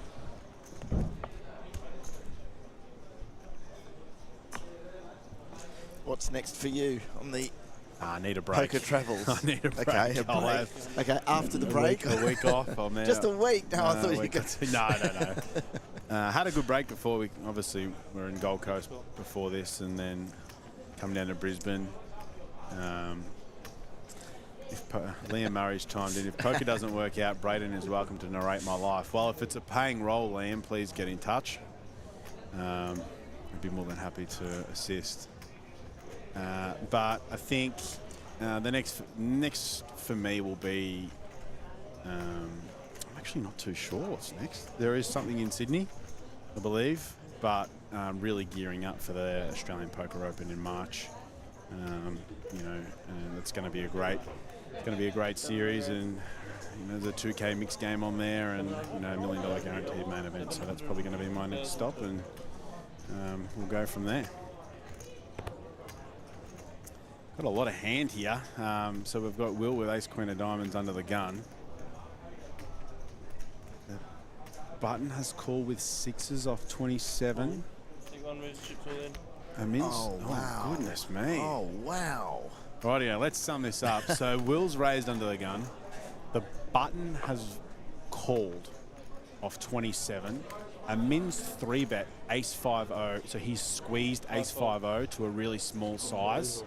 And Mike has found this insane jam with ace 4-bet jam with ace 4 of clubs, and he gets it through. And that's why Mike is Mike. That's why Mike is Mike. He snapped jam there as well. What an absolute sicko. And that takes him into the chip lead. He's just... You know, he's lucky Will. His lucky Will hasn't found a hand there, but he did. He had his queen of diamonds, and that is what we were talking about with the impact of ICM. Will can't call. If Will's got ace, ace king off is a lot of hand, but if ace king off there, that's for the tournament. And Will's going to feel like he's got a post flop edge and he's got a lot of chips to be able to leverage. You know, it's so tough to call off. And Mike gets one of the great 4-bet bluffs through that we've probably seen on any stream at the final table. What a sicko. And for you, Cho, the issue for him, I suppose, with the sixes there is he's still got him in behind him. And he doesn't want to be in a three-way with sixes. Yeah. He obviously, there's a tough spot there with sixes. I can probably just find a fold pre-flop off 25, 26. I don't mind calling either. Yeah. But the only reason I would think about, he can also jam. Jamming is a really good play there with sixes. It's a cut-off raise. Sixes is doing very well. Will's going to have a lot of nonsense, and most of the time the sixes will take down the pot. In that case, we see he was probably getting called, but call is not the best of our options. We can fold or jam. Amin's size is probably a little bit too small, and that Mike's leveraged that decision, and Mike's has picked up on that sizing tell from Amin. And this time he does have the ace he's let him eat it. And this is what he does. This is what he does. Mike's got through this insane bluff. No one knows, but now Mike's got the goods. And I wouldn't be surprised to see Amin fight. Amin might fight back here because Amin really hates losing pots. He really hates losing pots. And, after Mike's got that insane 4-bet bluff through, and Amin's raised again and Mike's raised again, I wouldn't be surprised to see Amin decide to fight back. But he's going to fight back straight into the nuts. He's thinking about it. This is, again, for those who aren't as expert, this is about as bad a position as he's done it. He's done it. Isn't Mike's snap called. It's as bad a position as you can be to have the undercard here. What an incredible spot for Mike. All Mike has to do is dodge a jack, and he's got all the chips, and he's going to be near on impossible to beat. This is a massive, massive pot. It's clean. Only a jack needed for a minute. It's all. No. Oh my God. It's King Jack. Unbelievable. That is sick. Mike's going to feel physically ill. Oh, that's disgusting. That is disgusting. He gets that incredible bluff through. The next hand, he's got the goods. And Amin hits the 3-outer to stay alive. And now Mike's probably short stacked now. He's going to feel sick. Oh, that's unbelievable. That was an insane 5 minutes of poker. Mike with the bluff. Amin just had enough. He's decided to fight back. Drawing dead. Hits the jack. And now we're all back to even stacks. I even think Mike could be the shortest. That's disgusting. Might have, he was, 2 mil behind still, Mike, maybe? Amin had about 23 to start the hand, I believe. That was a very, very big pot. Oh, I have to feel gutted there for Mike. Good time to fight back. All of Mike's moves for that final table, on this table, he's a whole image. It leads up to that moment. Yeah. And he's just got to fade the 3-outer, and she's there. You're so right, didn't he? He spent like hours painting this picture. Yep. And he's about to just put it up on the wall. He's framed it. He's about to put it up on the wall, and then that happens. Mike's a formidable player, but when he's got chips, he's just nearly impossible to beat when he's got chips. He's just such a talent, and look at all these comments that have just come through this game. Oh, you just, 5 faults. there's no words sometimes. You know, a lot of the time when you're on the poor side of variance, you feel like it just happens to you. Everyone thinks they run the worst, but when you see it happen in a spot like that, when Mike has just been a formidable force for the last 6 weeks in No Limit Hold'em, and goodness me. But you know what? Amin thought it was time to fight back, and he picked the wrong but the right time. Yeah. Still a long way to go, though. I mean, it probably just forces Mike to he's just almost back to have work. To start again. He's back to work, exactly. He's got to start again. He's got to regroup. You know, he's obviously the coaching businessmatics mindset. It's in the name. He's got to really regroup, take a deep breath. You know, take 5 to 10 seconds before every decision. You know, I mean, the comment section on the stream is just lit up with how sick that beat was. But you know, Mike is a professional. He's been a professional for a very long time. But it doesn't. It always hurts. It always hurts. You know, and you know, Mike's just going to have to take a bit of time to regroup and hopefully keep making the correct decisions and just head back to work and do what he does best. It's so sick. So sick. Min needs to get Utron to bet into him here, into his 2 pair. Already has the check mark before we see the river.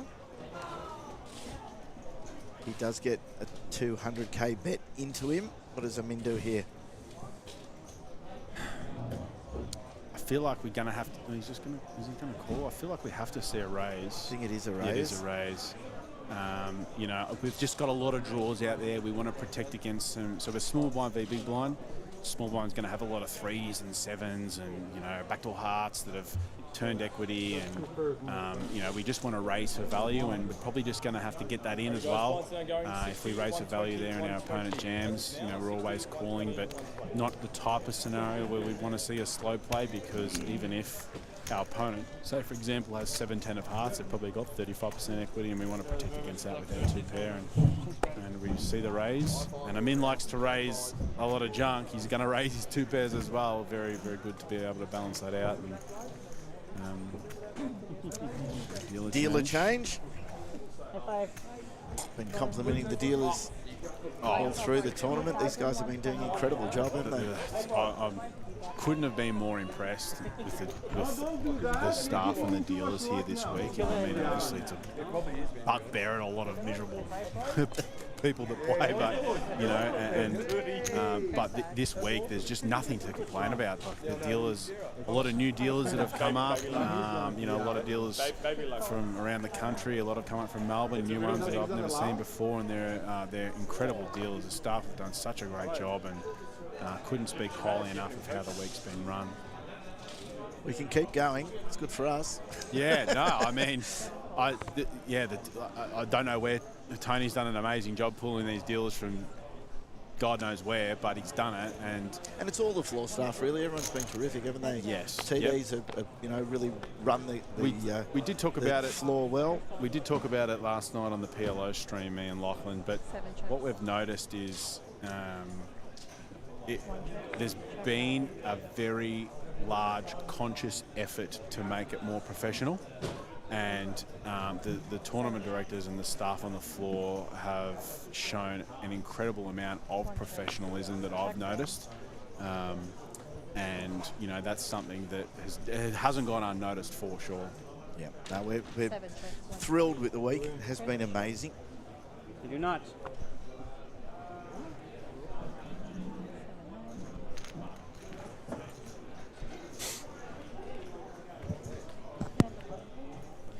Mike down to 18 big ones now. He's going to get back to the grind. Nearly playing the board myself. Into the chip league. That was such an incredible pot. You know, Mike's taking the hoodie off. Don't like seeing that. I just want him to put the head down and you know, regroup.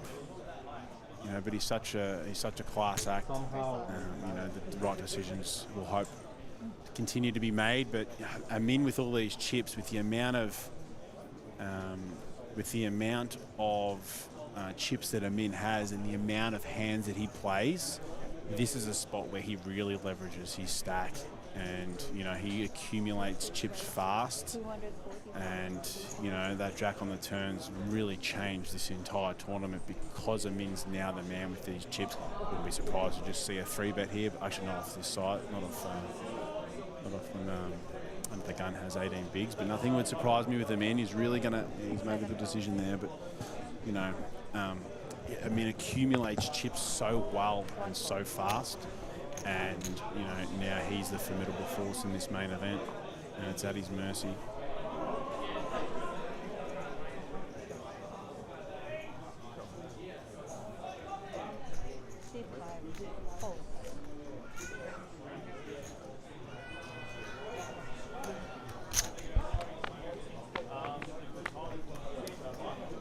Into the gun here, and Will's going to defend the 7-6.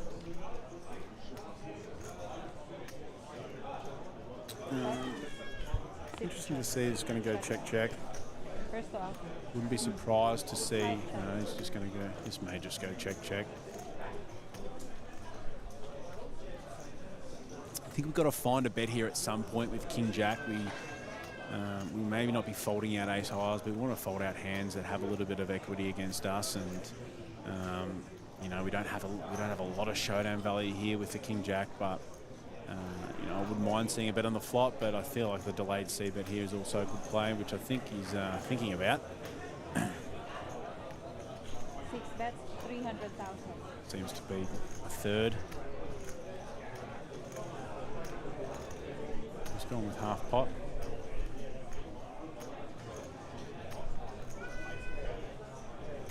Gets a fold from Mike now down to the shorter stack.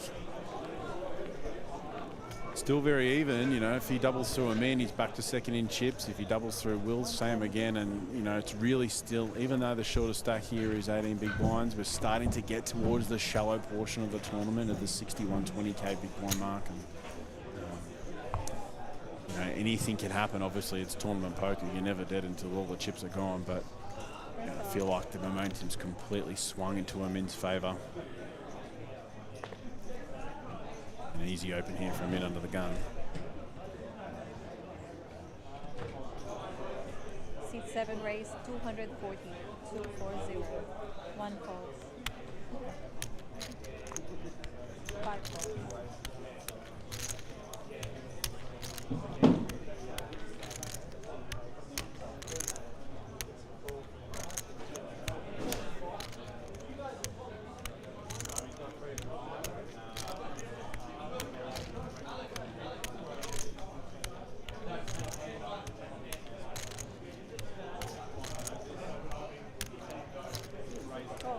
Interesting defend here with a King 4-0. I think, you know, with ICM we can potentially start to look to let these ones go, especially against the chip leader. We really want hands that play well post-flop, and we can take a lot of equity and leverage it against the big stack.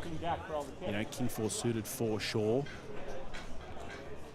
King 4 suited for sure. You know, we defend, but you know, with chip EV, this is definitely a defend. But with ICM, these are the hands we want to start looking to put in the bin, especially when a player like Amin can really attack us on a variety of different boards. And King 4 is not a hand we really want to see.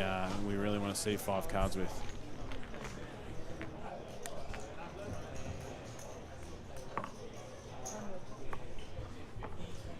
Thank you.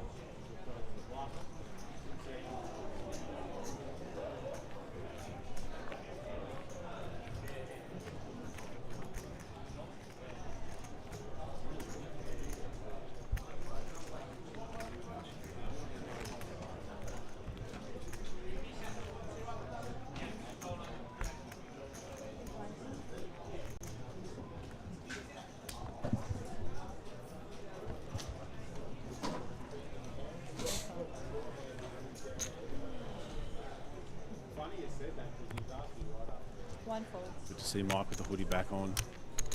He's going to have to put his head down and claw his way back if he wants to win this.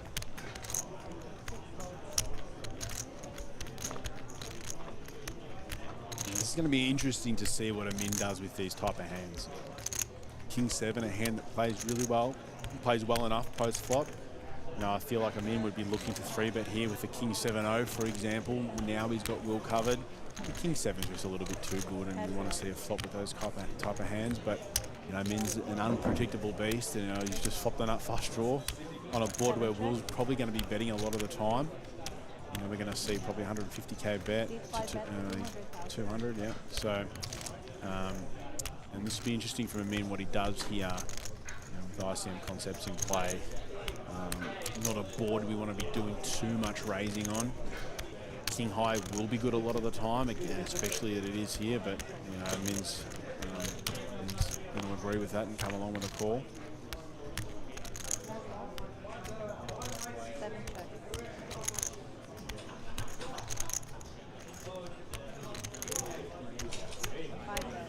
And this is often going to go check, check, and King high is going to be good here a lot of the time, but especially when the turn goes check, check. But I really feel like Amin doesn't care too much about that, and I'd be surprised if this doesn't go check, check, with the way the stacks are, and King high is going to be good. So, you know, I feel like in normal, you know, in chip EV poker, we would have seen maybe a little bit more action there, but you know, these two stacks now with Amin and Will first and second in chips, they're not going to want to tangle too much. However, Amin is unpredictable, and you know, I could have seen him. It's probably not a board we want to do a lot of check raising on, but I don't. Amin's would probably just look at have the nut flush draw and wants to put his opponent in the bin. Obviously not folding any worse hands, but you know, I feel like now Amin's probably got these chips. He's going to accumulate spots where he's sure. You know, he's going to do a lot of raising from under the gun, which is the cutoff and the button, and he's really going to leverage this stack against his opponents. You know, he raises anywhere between 40 and 50% of hands on a normal day, and in this spot here, I really feel like he's going to put the foot down, and you know, I mean, even decisions like this, a lot of players will snap in, but he's always going to take 10 or 15 seconds to think about it. He just hates losing these pots and giving up on these spots. He thinks about accumulating chips in so many areas. Does eventually let it go, and you know, Mike obviously contemplating a 3-bet here. All in. Oh my goodness gracious me. You know roughly where it is? It's gone all in here. It's okay. Just leave it there.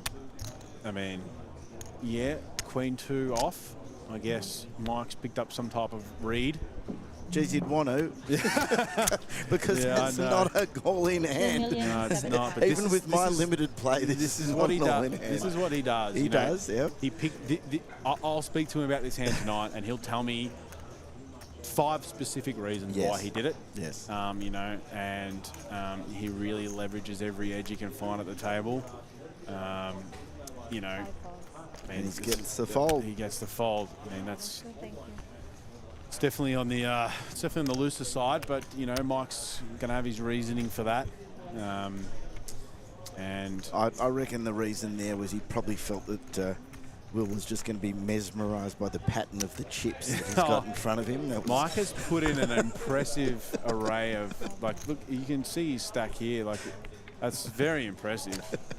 Some type of ADHD or obsessive compulsive. Down in Sydney, did I see some stack work going on there? There was some unbelievable constructions of chips. Naj is definitely the best at it. Naj can create bridges and buildings and anything else with his chips, and it's probably always because he's got so many.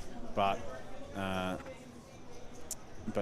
pretty impressive spiral there from Mike. Interesting decision here with the ace-9-0 if we come in with a raise or the jam, especially at 120k big blind. What are we looking at here? 15, 16. You know, he's contemplating that now. He's just going to go with a raise. You know, I probably prefer a raise, just given we still have, you know, 3 actions behind us, and if it goes all in call, you know, we can fold the ace-9.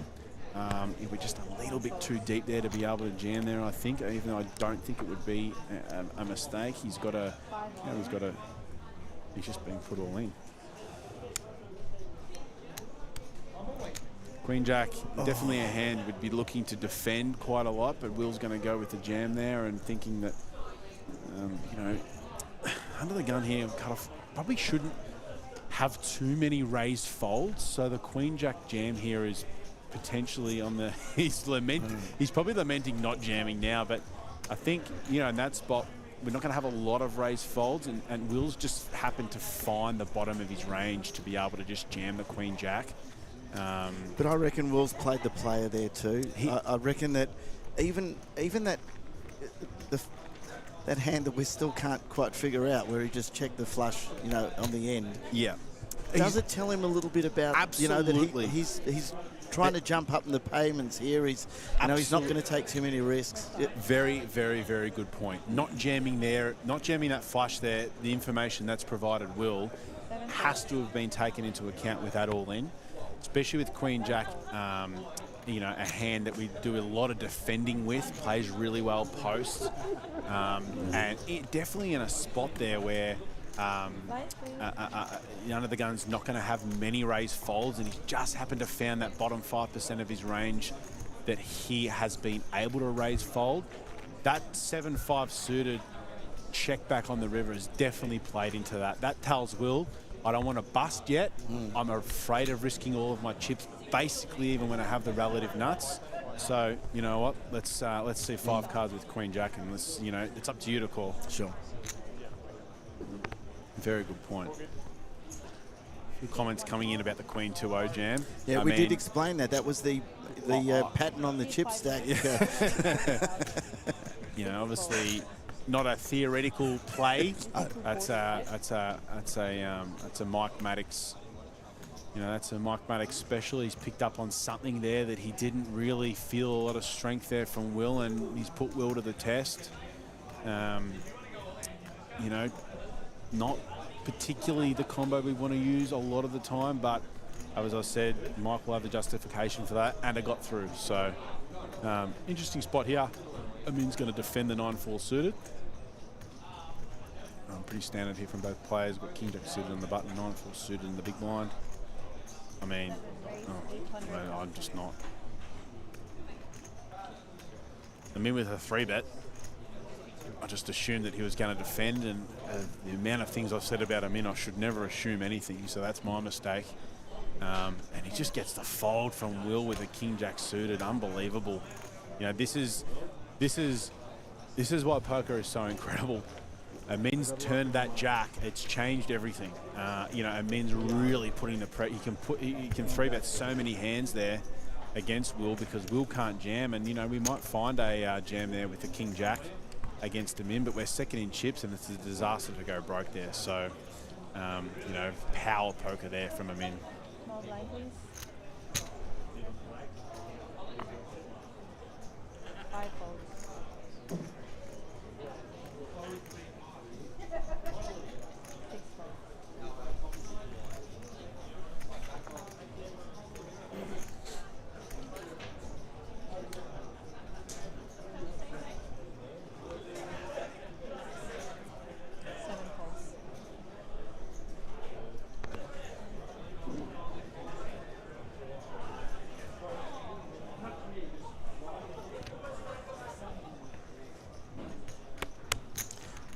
So we're going to go to a flop here.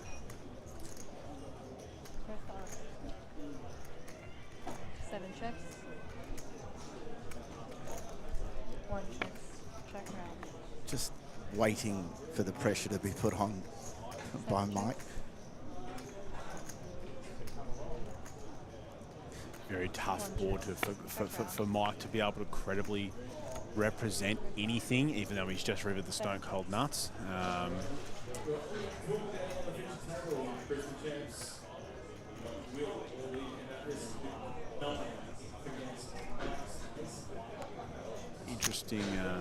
Interesting decision on size here. Let's see what Mike goes. I'll get on board with a 2/3, maybe 200, 220.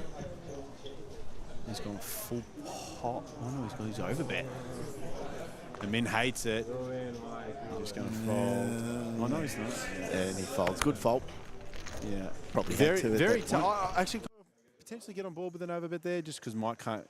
It's very tough for Mike to have good hands, so he's going to polarise himself to a straight or nothing. And he had the straight, but don't mind that from Mike. This is us in the broadcast box. Brandon Jinks, Harvey Silver. Just letting you know we are actually here. Yeah, no, we're Not here. doing this We're remotely. Right, no, we're here. We're right here. So the buzz in the room with the final table on is pretty good. It's the end of the series. People are having drinks. People are going out for dinner. They're stacking the chairs yeah, outside. Meanwhile, on the feature table, things continue. And we get an all in. 7 folds. We're about 13 big blinds here effective here. And we're just going to 13, 14. 1 fold. Easy jam. 5. Should be getting through.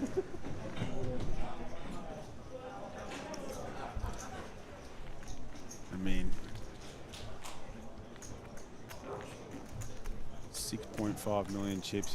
They're going to be so hard to get off him now.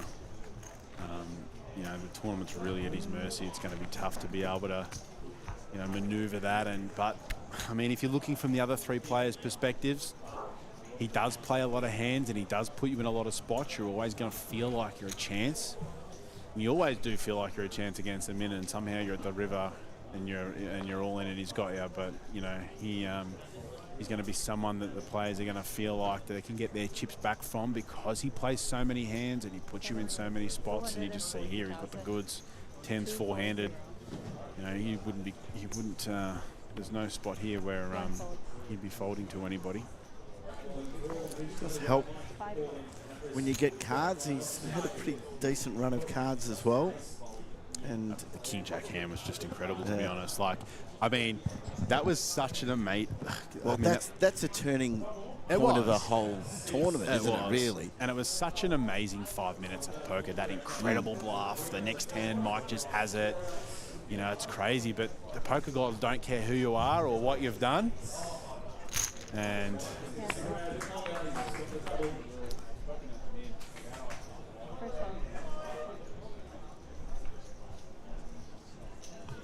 what's been interesting for me watching tournament after tournament has been the pace of each event. You know, we seem to accelerate through the field for a while, then it sort of takes quite a while to lose a few players, then we lose a whole lot of players, and then, you know, it's not like a Formula One race. It's not flat out all the way, and it feels like we've been on 4 players left now for ages and ages. Happens a lot. Yeah. And the reason for that is, like, we'll have a lot of bust outs in the middle of a tournament because there's no ICM implications, and people want to be able to have chips on the money bubble of a tournament, and they're able to leverage their stack and grow their stack to put them in a good spot to be able to run and make a run at winning or making a run at the final table.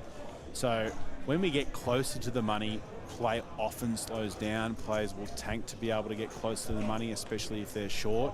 So there are a lot of bust outs in that middle portion of the event, and then you'll find 10 to 15 off the money. Just say it's a 200, 300 person tournament or whatever.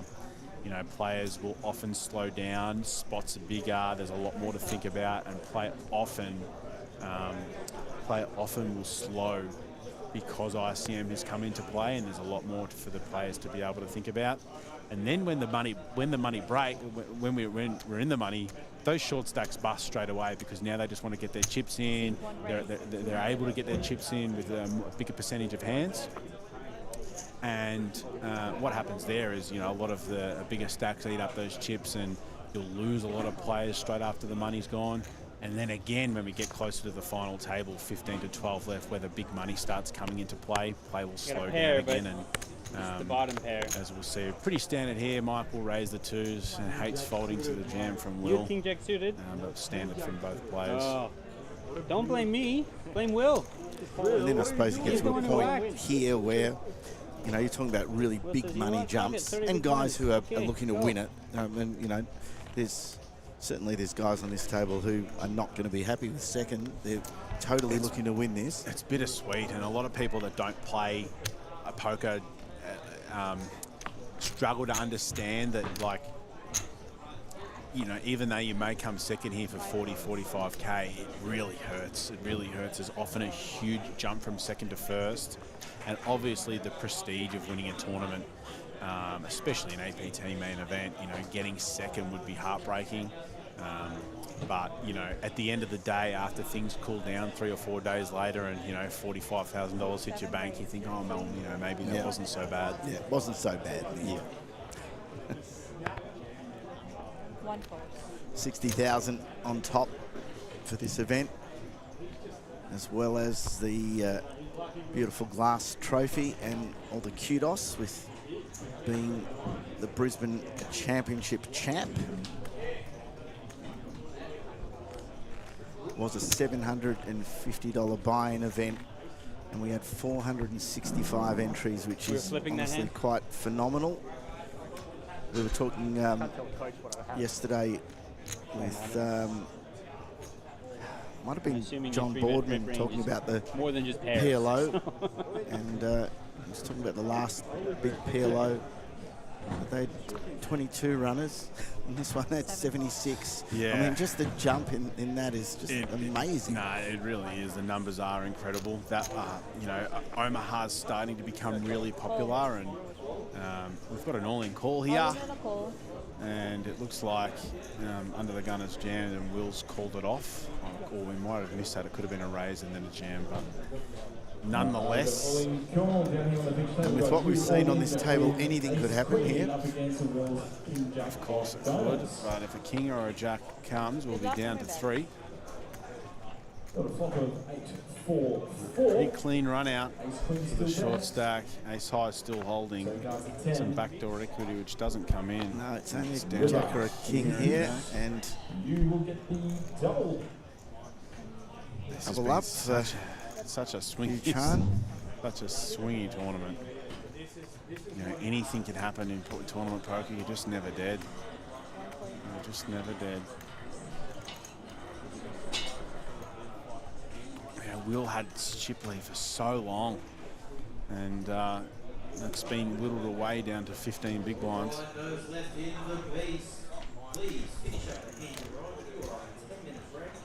At what point does stamina start to become a factor too? It's a monstrous factor in tournament poker. A lot of people don't talk too much about that, but it's been the end of a lot of these players have played right through from the start of the year. We were all got to Gold Coast, nearly 3 weeks ago now, and we've all been staying with mates and staying in hotels and Airbnbs, and we've played every single day for nearly 3 weeks, and it's the end of this series, and a lot of the players will probably be taking a couple of day or a few week break to play whatever's next, and that is a massive factor in tournament poker. If you slip up, if you think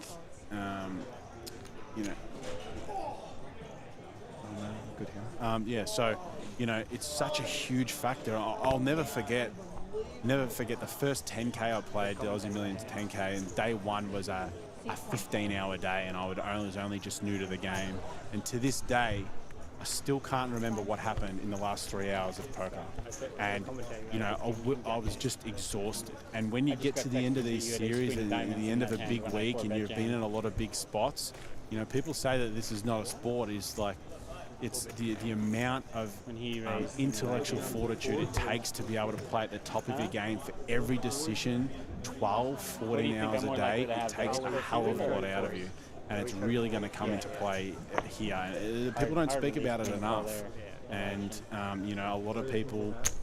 Let's just say. What am I more likely to have? Let's just say that Queen 2 jam from Mike was called. People would probably put that down to something like that, because I've been playing with Mike every single day for the last 3 weeks. And you know how to solve crash? That comes into people's decision making. One lapse of judgment is all it takes to exit a big spot out of a tournament. So players are going to have to be mindful of how they approach the final four. People are probably a little dismissive of how exhausting the concentration element is. People think physically, but concentrating for so long absolutely exhausts you. I'm at the end of every series, I'm absolutely knackered. I can't play for a few days. I put everything into it, and you know a lot of players do as well. But I feel like towards the end of a series, like right now, like I'm fit, like I need a couple of days break. I'm You're really, fried, really tired. baby. I'm fried. And you know, a couple of decisions I would have made in the last few days, I can look back and think, man, geez, would I have done that if I was playing at my best? You know, you're just away from home for so long, and it is a grueling endeavour, and there's obviously an infinite amount of things that can happen in, you know, in if no a club limit comes hold'em. here, I was about to say if a club comes here, we're going to lose someone, but no, it doesn't. Feels good here with a pair of sevens. Yeah, I see it on the faces. You know, people are stuffed. You know, it really is. It's hard work. You're using your brain all day, every day, and these decisions are complex and they're for a ton of money, and it's a grueling endeavour. The intricacies of the game are fascinating, but it takes a lot of brain power to be able to work out what the right thing to do is in every spot. No one plays perfect; it's nearly impossible, and we want to play close to perfect as we can. And it really makes it such. You don't feel like it takes much out of you when you're playing, but you get to the end of the day, you are absolutely knackered. If you're giving it your all, you're absolutely knackered. One of the services you do have here are the masseuse who come round. Are you a big one for getting a massage at the table? Yeah, Gary's great for me personally. Like, I'm always staying with mates and couches and Airbnbs. My neck's cooked, my back's cooked. Recently, like, I've had a shoulder reconstruction as well, and that always gets sore, and you know, he's all over it, remembers everything about you, and you know, it's definitely something that I utilise. And you know, a lot of players, like, they're so busy, you got to get on the list, it takes hours to get one, and sometimes it took a couple of hours for a few people to get them today, and you know, they're always busy. It's something I definitely utilise, and a lot of players do as well. Just brought out the sweets, talking about energy and all of that. At least you can do a sugar hit back here to keep you up. 7 checks.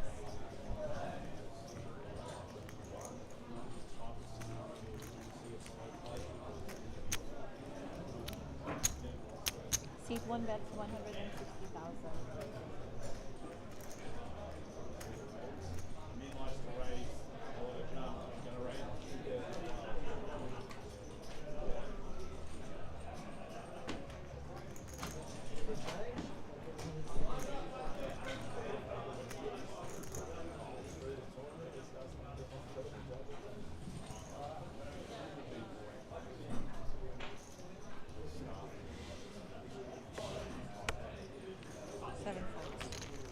You want to pick one?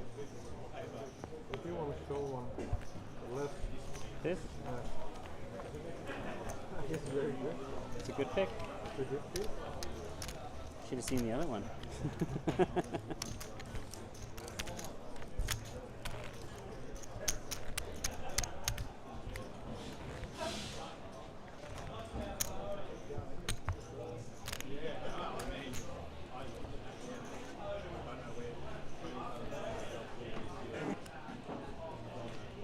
Maybe I should post a picture of what's going on behind here, talking about how hard it is to stay healthy at these events.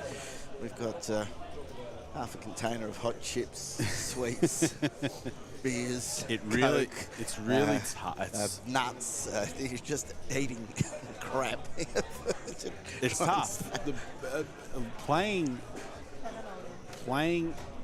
and traveling on the tour is really, really tough work, because it's very hard to prepare your own food, and you know, it's really tough to be able to eat healthy, especially at the places we play. We play, you know, a lot of sports clubs and you know, places that just basically do pub meals. The food at Eaton's Hill is really good. Yeah, we've been lucky here, absolutely. Yeah, absolutely. But a lot of places it's not, you know, and you only have a certain amount of options, and a lot of those aren't good. And you know, poker players are probably the first people to be able to say that they don't live the healthiest lifestyle. And the other thing that definitely will get someone like me, for example, is a lot of mates are from different states, and a lot of them you don't see a lot of the time. So you catch up, you have a beer, you go out to dinner, and all of a sudden for 4 or 5 days in a row, you've gone out to dinner every night, you've had a couple of beers every day, and catching up with mates and having a good time. And you know, you know, it's definitely not the most healthy lifestyle of all time. You can definitely make choices that are, you know,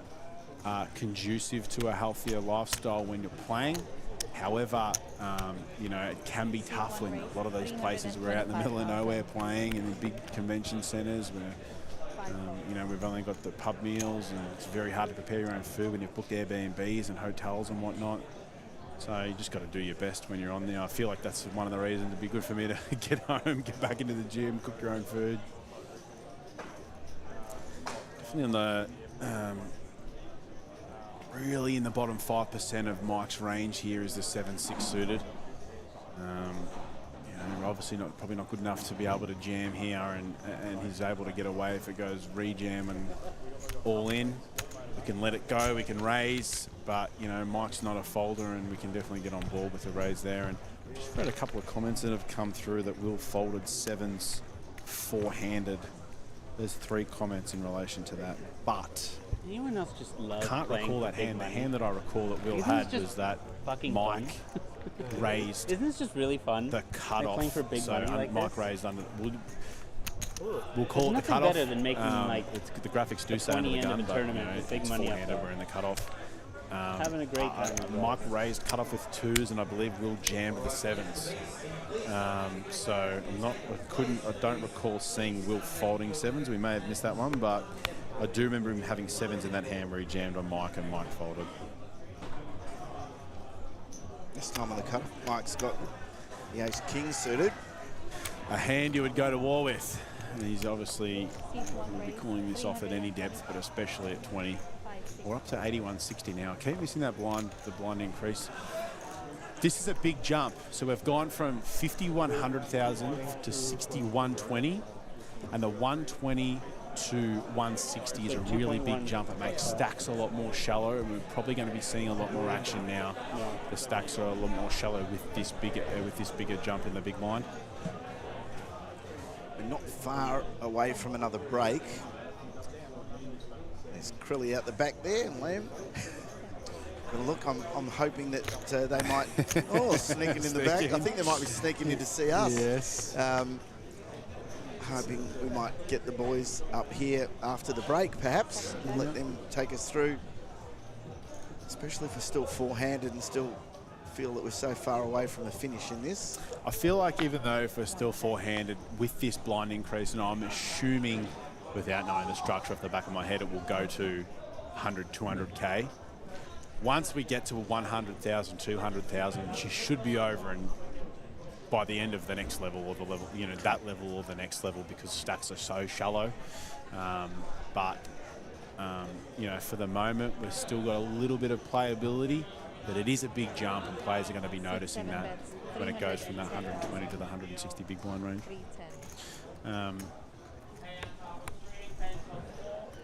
Such a six-box for Mike, having ace-king suited and really getting put to the test by a man who, by the way, has the stone-cold nuts. Well, obviously not the nuts, but he has the relative nuts in a situation like this. And we can see that he's got the check mark already without the river even coming out. So such a bad board for Mike.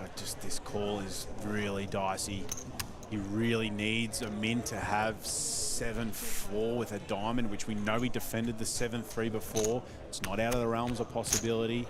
You know, queen 8 with a queen of diamonds or something, and you know, I don't know a min's going to be tackling a board like this versus Mike without a lot of equity, even if he now doesn't already have it. And it sucks to have ace-king of hearts in a spot like this, but, you know, I feel like we can just let that one go on the turn. Even against him, it's really tough to be able to call there, because, you know, when we're playing him in, we know that barrel's coming, and it's about to come. It's about to come in the form of an all-in, I would say. Mike just can't call this off. Obviously, he's got ace high on this run out, but you know, Amin's just thinking of a size. He's also contemplating hands that Mike can have that will call whatever size he thinks. Does Mike have an overpair here? Kings with a diamond, you know, that may call a jam for 1.2x pot, and he has gone with all in. Mike just can't call this. He's going to think about it. I really hope this hand from an hour ago doesn't come into play here. But Mike's just got to realise that there just are not many bluffs, and even some of the bluffs that were on the turn have now riveted at 2 pair or had turned to 2 pair, and we just don't have a diamond in our hand. And even if we did with ace high, this would be such an incredible call off. We just can't do it. He just can't. He's made the correct decision to fold, thankfully. Show the bluff. Look at the cards that are on the board too. For a big blind, I mean, all those cards are... It smashes his range. It smashes his range. I mean, if he's under the gun, you know, maybe differently, but on the big blind, they're the cards that you're more than likely to be holding, aren't you? Conversely, Mike knows that. Yeah. So Amin can incredibly represent hands that wrap around this big blind range. However, there's just too much of it for Mike to be able to call off with ace high for his tournament life. Still has 15 big blinds if he folds. Just a spot where you really don't want to get married to your hand, and like a very good point you raised. And as I've said, conversely, Mike knows all that, and he feels like Amin can attack him, you know, with some queen highs and some jack highs. But sometimes you just have to potentially know you're getting bluffed and fold anyway. But you know, Amin had the relative nuts basically without having a flush. So, you know, good decision in the end by Mike. I felt like we probably could have made that fold on the turn because we know that barrel's coming. There's nearly, I can't think of a card in the deck we'd be happy to call off on, you know, without a diamond in our hand. So, but, you know, we live and learn, and we've still got 15 big blinds, 14 bigs I think Mike has, and that's still enough to win the tournament.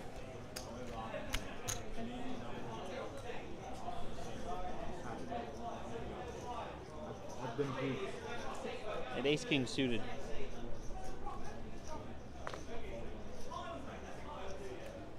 What do you got? You got 7 folds. 1.8 plus that. 1.9. 1.9 plus that.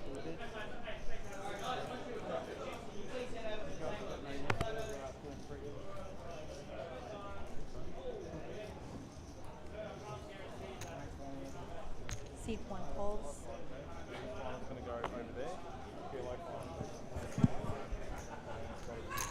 And 5 checks. Now, interesting stack depth here with Mike coming in with a limp. He's flopped an incredibly strong hand. This is a spot where Mike's going to do just a lot of limp folding. Can't just fold a queen just yet. And then a jack hits. 1 check. I think Mike, after the flop's gone check, he's gone check again. Yeah, wow. Now Mike's got 2 pair. I feel like we could have missed a bet on the turn. There's a lot of equity that we need to protect against when it's club, spade, spade, club, and especially on this specific board texture, it's very hard to be able to not bet the turn. But Mike opting for more of a disguised holding, and it's worked. He's bet 350 on the river and been called, and it's worked out well for him in the end. He's back in the fight, up to 2.5 million chips, and it's going to take him to about 15 big blinds. Will's on 7 now. That's really hurt him. That's really hurt him there.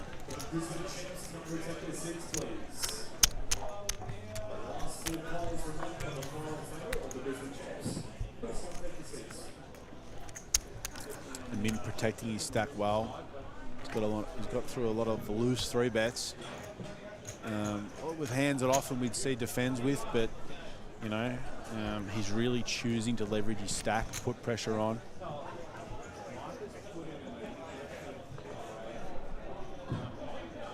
Seven folds. 1 fold. 5 folds. Jeez, Will not jamming this the 9-7 suited there for 9 bigs. He has not. Yeah, I mean, how much have you got? I mean, doesn't get much better than that. Maybe something that he had picked up on there, but I mean, you know, when it folds to us in the small blind, we have a mandatory jam there off 9 with 9-7 suited, especially into a player we know has definitely shown tendencies that are on the tighter side. Very surprised to not see a jam there from Will, actually. very surprised. But you know, we'll see a raise here from Mike. You know, he raced 7-6 suited before, and we know that. Seat 1 raise, 320,000, 320. I think we're getting to see some really different styles here of play. I mean, Yu Chan, I'm starting to feel, unless he's got an absolute premium, he's not playing. It feels to me like he's letting the other players play around him and hopefully get another pay jump. I mean, it starts to feel like that. What you've said, Will has he has a mandatory jam there with ace-5 of diamonds. Mandatory. He has to go all in with that hand. Calculate how much. He knows Mike is raising quite wide. He's had the 7-6 of clubs before. He's got the 9-10 of diamonds down. He obviously doesn't know that. No. But when we have ace-5 suited off stack. 17, I know we have Will off 10 big blinds. That does come into play a little bit. But a lot of players are going to find the regem there with ace-4, ace-5 suited. Always planning Such for the a great future, bluff. brother. Always planning for if the we're future. called, we usually still have a lot of equity, but a lot of equity against all the other pairs. And a lot of the time, we just get that through. The ace is such a good card to have. And when we do get called, we can make wheel straights, we can make flushes. You know, I'd be surprised we may not jam that as much because Will has a shorter stack. See, now, I mean... But I suppose we've seen he's not playing like that. Yes, correct. That's you made a very good point as the hand occurred. Yeah. You know, as the hand occurred where, you know, he has a relatively easy bluff to move all in with. Doesn't pick it. Obviously, Will's short stacks come into play there. Commenting on this hand, so Will's chosen to jam the 6-5 of hearts from the cutoff for 9. Doesn't choose to jam the 9-7 suited into the player that's had the more tighter tendencies. So it's becoming a little bit erratic at the moment. It gets him to 11 big blinds, but I mean, he has a mandatory all in with the 9-7 suited. 5-6 suited, he does it as well with 9 bigs, and just got to hope we don't get called, and we've still got a lot of equity. It is a little surprising to see him jam one and not the other. So, you know, these pay jumps are coming into play a little bit here, I think. Oh, no question. I think, and especially when you're the guy in the middle and the 3 others are playing so hectic around you. Yeah. I mean, I know how I'd feel if I was here. I would also be probably sitting back and going, I'm going to wait for like a premium hand here because... you know. And I mean, that's a lot of what ICM is. You sit back and wait for people to bust, so you make money. You can fold your cards and make $10,000. Like, that's how ICM works. Really good jam here from Amin. I really like it because... very playable hand from Mike too.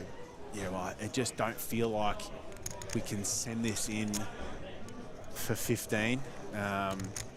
You know, the problem is, at best, we're usually 40 to 50%. We're never dominating a hand that Amin is jamming. And Mike knows that. Great fold. Yep. So the difference between... So Amin has 2 options. He can raise close. I think I was in to front. induce an all-in from the small blind or the big blind. Okay? We want to do that. He's right on the edge of hands that we can do that with. Did you have clubs too? We can raise I had king high to clubs. induce an all-in with ace-9 suited plus with ICM is intuitively what I'm trying to think of here. I'm definitely ace-7 ripping my suited hand. is probably just under the rung of hands we want to be able to raise, call a jam. So instead of doing that, we just move all in so our opponents fold out their equity. So really good jam from Hey, them I'm in. just We would playing my rather cards as see they him come. That was a raise 3-bet rip all day for me. suited or ace-9 suited and above to be able to induce. But if Amin raised then, Mike would have moved all in with King 10. So, you know, Mike gets to fold out his equity and live to fight another day, and he's picked up an absolute premium here for 16 big blinds with ace-queen suited. It'd be interesting. The hand is a little too good to just jam, and I hope we come in with a raise. We do. And Mike's really back on the bike here, and hopefully we force, you know, he can get an all-in from... Oh, we have. Good luck, brother. This was a standard spot. It didn't matter what the action was here. It was always going to be all in at this depth, and this is a really important flip.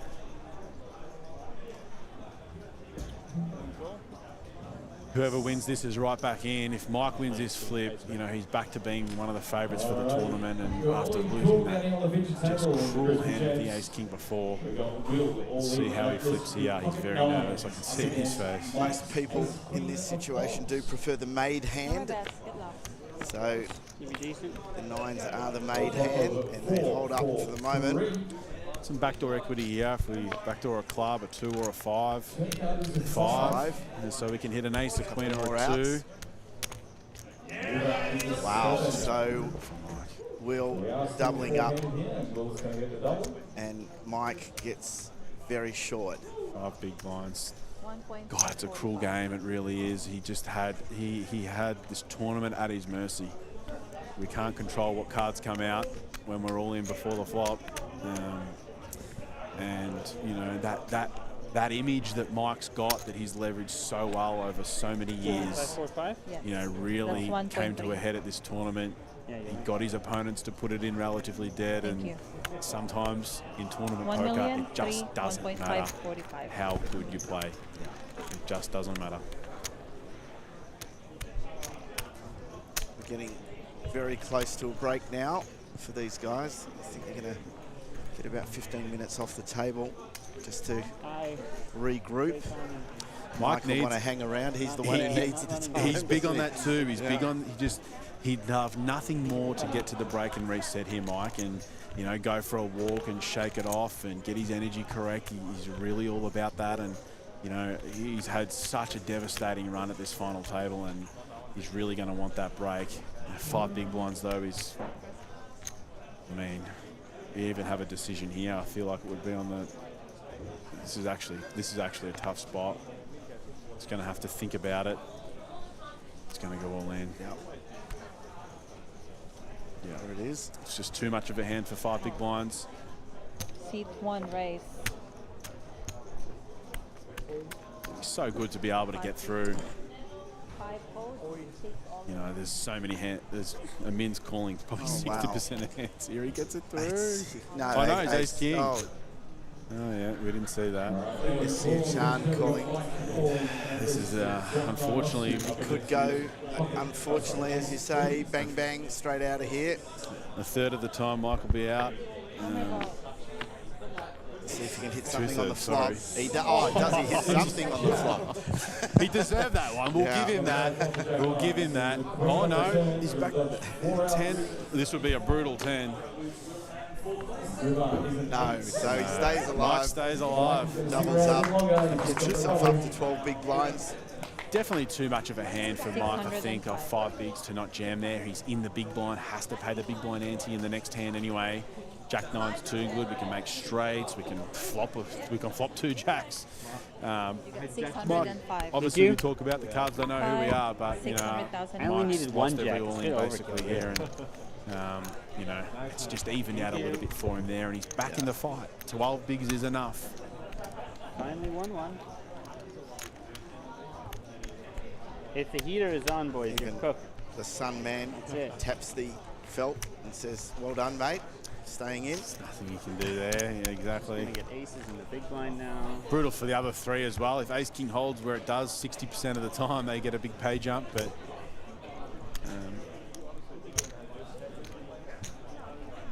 Amin's still in such a commanding position now.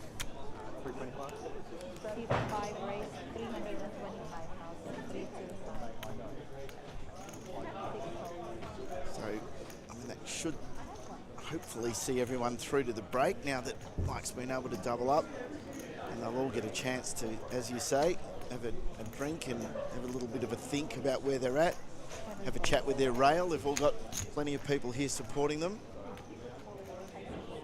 Probably catch up on the stream as well. They'll be asking their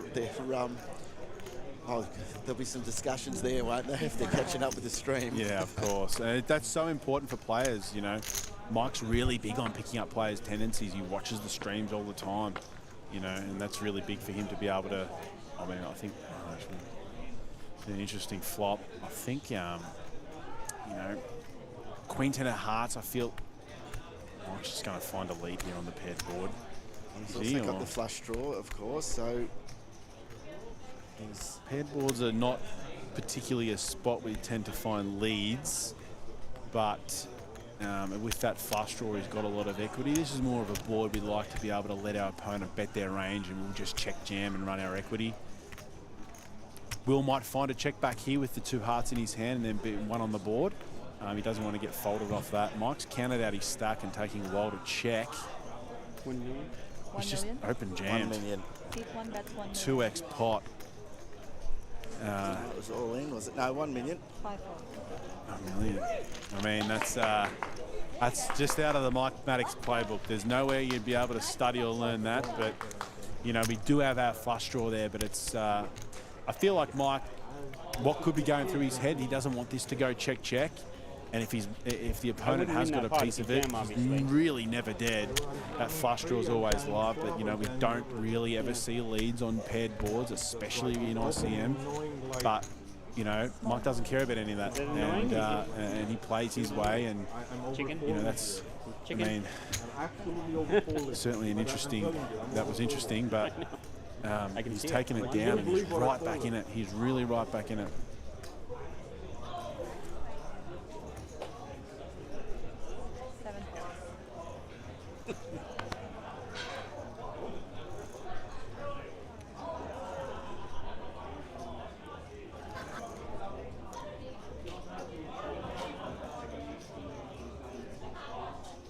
Not sure how many big blinds we are effective. If we're shorter around 12 or less, we can see a jam here, and we will. So what were we? I mean, it's definitely on the. Mike's just I feel like Mike has really just reset, and he's going to put the foot down. He's going to take none of this nonsense. Yeah, I mean, amazing change, huh? He's open jam 14 there with the Queen 7 suited. You know, he's just deciding to play his game. He's going to put the foot down, and you know, he's going to live by the sword and die by the sword. Hopefully he doesn't die by the sword, but he's certainly living by it. We're going to have a change in commentary here after the break. Lachlan Crilly's going to come in. I don't know who's going to be accompanying him. I think it's a fist fight between you, Braden, and Liam, and whoever wins that gets to come in. I think I might be staying on board. Excellent. Liam's, is that because Liam's decided not to take part in the fist fight? Yes, I feel like Liam's got his mates here, and he's had a couple of frosty jars. As he should, because we are just now a couple of hours from wrapping up the whole week here. It's been a terrific week. You're doing well. Amin's got this in his mercy now. You've been behind Amin here for quite a while, and you just see him building his stack, building. I just know that, you know, playing against him basically every day, the rate in which he accumulates chips in normal scenarios is phenomenal. But now he's got such a leverage on the rest of the tournament. He's really going to be able to put pressure on and just accumulate those chips so quickly. Interesting spot here with the 8s. Probably a hand we really want to be looking to raise and induce. We're probably 17 deep here, and you know, I feel like that we're going to be seeing. He's got the all-in look here, to be honest.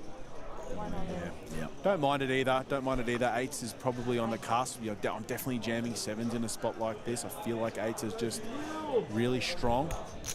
But also, what's really good about this jam is Min's defending very wide. We saw him defend 7-3 offsuit against second in chips. You know, we don't want to be able to, you know, 8s is probably a hand we really don't want to take post-flop versus a player that's defending so wide. You know, it'd be a disaster to lose to Queen 5 offsuit because we know when Min's defending those hands versus Mike. So we really can get on board with the jam there. I like it.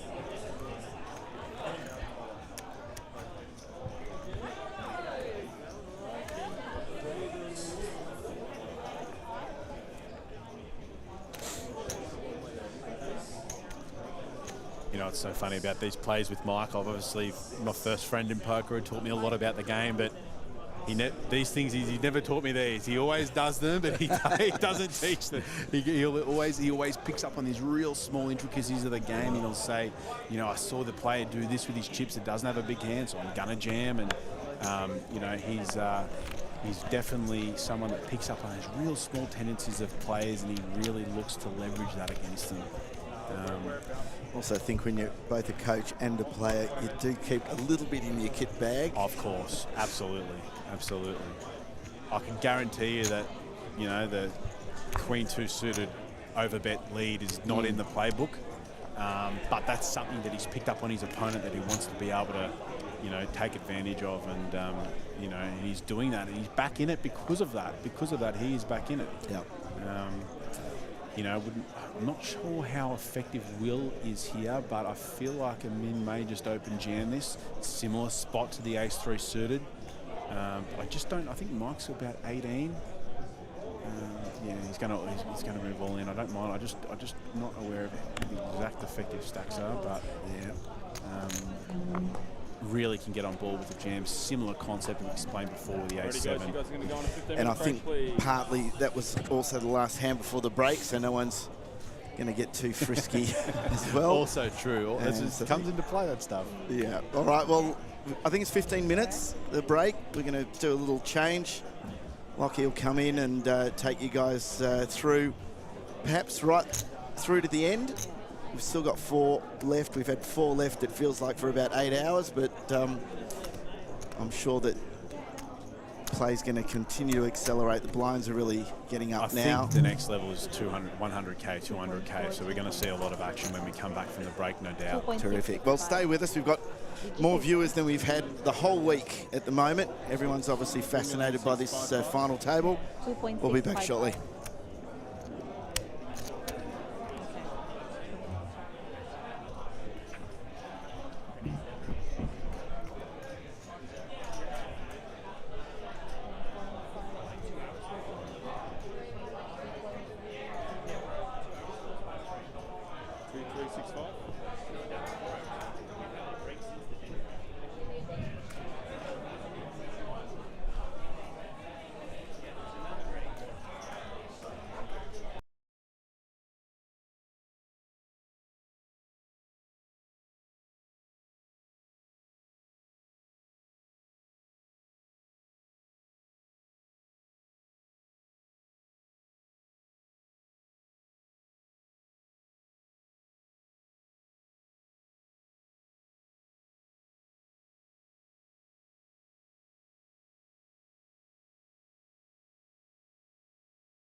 All right, we're back.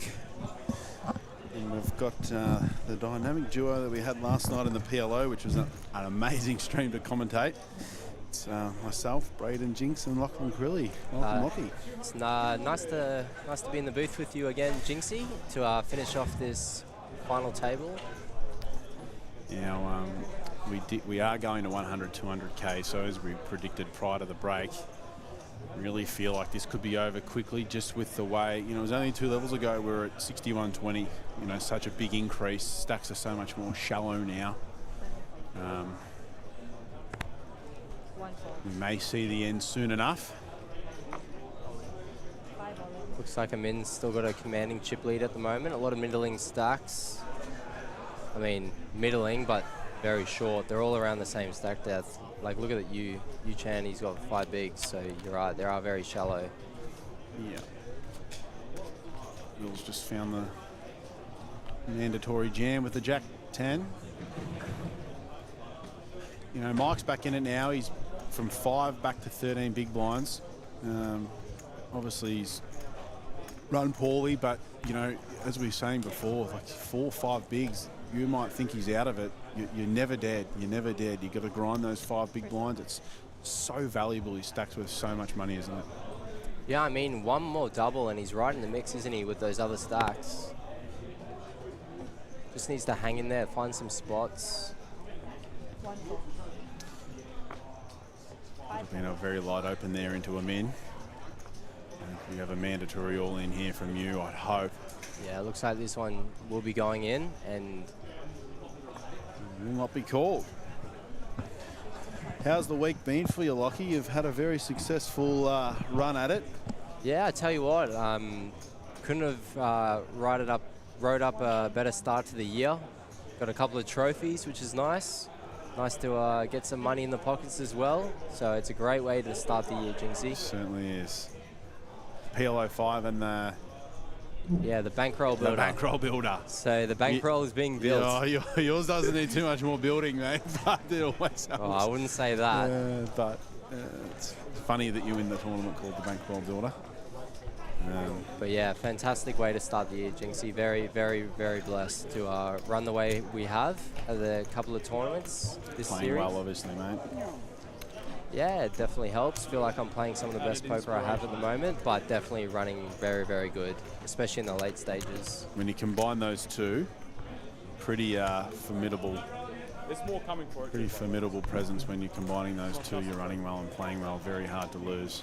How about you, Jinxie? I know you had a run in the horse. Did you have any runs in any other spots? Or? Nah, didn't really. Bubbled the beast today. Blew 5 off the money. Had a really good series at the Gold Coast prior to this week, which helped for sure. Second in the horse, it would have been really nice to get a limit trophy, but other than that, not one of the better weeks. But you know, we've had a really good start to the year, especially in the Gold Coast. We had so many great results, so we can't complain. That's all you can ask for. Good start to the year, and as I said, feel like playing very well, like yourself, and.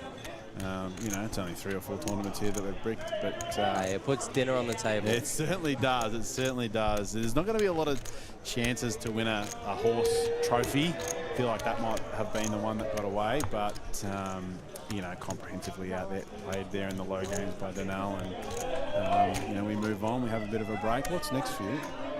Do you know? What series? Well, we were originally going to Malaysia, but we've had to change our plans. So maybe it might be down to Sydney for the APL series. Yeah, that's what's on there, yep. Yeah, I've heard that's next week, and there's some big guarantees. So there's a lot of excitement there around the Sydney community.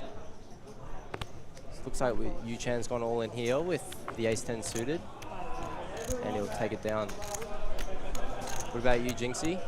Yeah, I forgot what series was in Sydney, but yeah, probably Sydney, and then did say on stream before, really looking forward to the Australian Poker Open in March. Tell you what, that's going to be massive, isn't it? It's going to be huge. It's going to be huge. Some big guarantees, some big buy-ins, some prize pools. Yep, and if you're looking for a place to stay, contact Daniel Embleton. He's got a lot of free space and a lot of free room. That's what I've heard. It's the talk on the street. You know, if you want, if there's anywhere you want to be able to stay, contact Embo. He's just Daniel Embleton on Facebook, and you know he'll be able to accommodate a lot of players. Really looking forward to the 2K mixed game there as well. I believe it's going to be a horse limit tournament plus the $1 million guarantee. But that'll be next. I think we have a mandatory all in here from Mike. Mike will be putting this in. Ooh, that's very close. I mean, he didn't even think about it. Tell you what, that's actually very close. He passed on a he passed on 9-7 suited for 9 bigs in the small blind. Okay. Before, so he's probably tended to lean on the tighter side there with jamming. However, I mean, we can't just snap in the ace-8. We got to think about it a little bit. Probably bit. I mean, it's 11. It's 11. Yeah, I think ICM maybe we can fold, but we can't. We've got to think about that. Absolutely. I know we do have a player behind, but we know. I mean, if he's been told that Mike's jamming the Queen 7 suited as well for 14. Yeah, so blind v blind. Yep. Re-jam the Queen 2-0. You know, very difficult to fold the ace-8 versus a player like Mike. Got to remember as well, this for a lot of players, this is a big spot. A lot of money up top. I mean, as we stated on stream before, I didn't know much about Will, but I mean, he's got a second in the WPT for 100K. You know, he's been playing, you know, a lot of results in that 2010 to 2014 period, and he's obviously had a long break. Mandatory jam here. Oh, this should be it. Yeah. Use Lent on the tighter side of all ins for sure, and he's taken a lot of the tighter routes. I think we might have to take that one for this reason particularly. I know we're going to be flipping a lot, but we still beat 2s, 3s, 4s, 5s. And knowing him in, you know, he'll probably take this. Yeah, he's taking the ace-7. This is not a flip that we like to see. We'd rather just get the all-in through with the 3s, but I mean... Tell you what, after folding the 6s and seeing the 3s, you'll be a bit sick, because if you take the 6s, Amin's not going to be calling with the ace-7. No, of course. It's very hard to fold. I mean, look at it this way. We're definitely taking 7s nearly always. Yeah, absolutely. 6s is on the line, but very hard to pass that one up, even with ICM, and it's just a bang in the window for Amin, who has not lost an all-in at this final table. Going to a 3 and a 3. Oh, no, 3 and 4, sorry. And Amin will take this one. See how things change? 6s hold there. 6s hold, and it's completely different. Yeah. And now Amin doesn't have all the chips, which is so different for how the dynamics would have been three-handed. You know, Amin wouldn't be able to pressure as much, but he would still have about a 5 big blind lead on the second in chips, but that's not what's happened. Amin's called off the ace-7, and he now has all the chips, and it's going to be very hard to see him losing from here. And I know we were talking about last night with Alan about his overwhelming chip lead, and sometimes you just feel like it's someone's tournament, don't you? After that King Jack Ace King hand, when he turned the Jack, I didn't want it to be true, but you know, especially with a good mate of mine, Mike, there. But I really felt once that Jack turned, it was Amin's to lose. Amin's such a gentleman as well. He's such a nice guy. He flicks everything. He plays every single tournament. Amin. He absolutely loves it. He loves the game. He's completely unstudied. He doesn't care about GTO. He doesn't care about theory. He doesn't care about anything. He care about ICM. Doesn't care. He literally said to me yesterday, his exact words, "I don't care about ICM." He plays pure street poker. That's all he does. And you know, and he flicks in every tournament. So it's great to see him get a result here. And it's going to be so hard for him to lose from here with the amount of chips he's got combined with the way that he plays. Bit of love in the chat from Ali Aria. Let's go, Amin.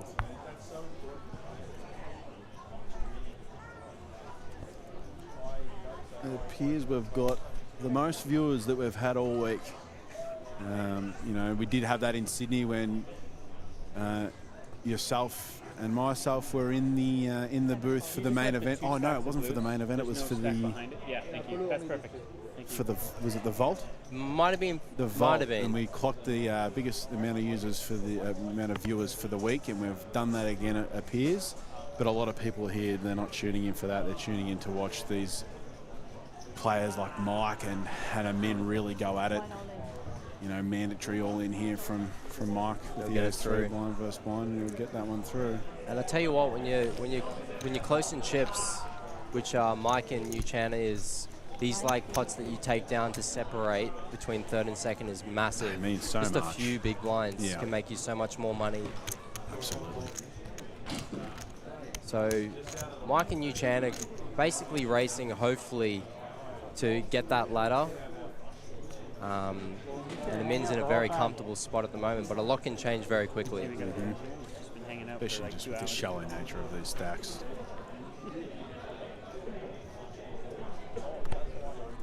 Your rail. Tell you what, with it being so shallow, it is exciting to watch. There's a lot of action every hand. Yeah, definitely. Comes into play when it's both the Min and Mike as well.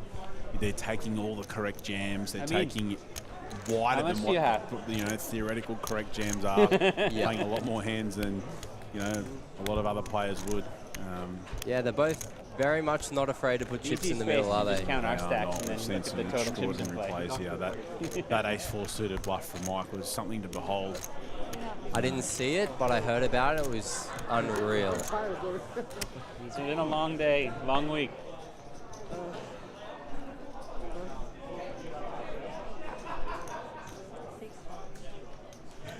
Bit of love in the chat from Carl.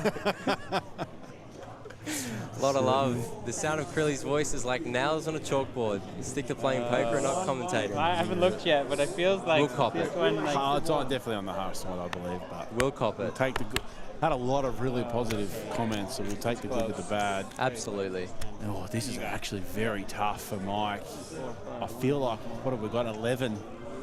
This is a really difficult spot with ICM. What do you think? The first time I've looked at the pay jumps this entire time. Really? Yeah, I don't look at I don't even know what first place is, so.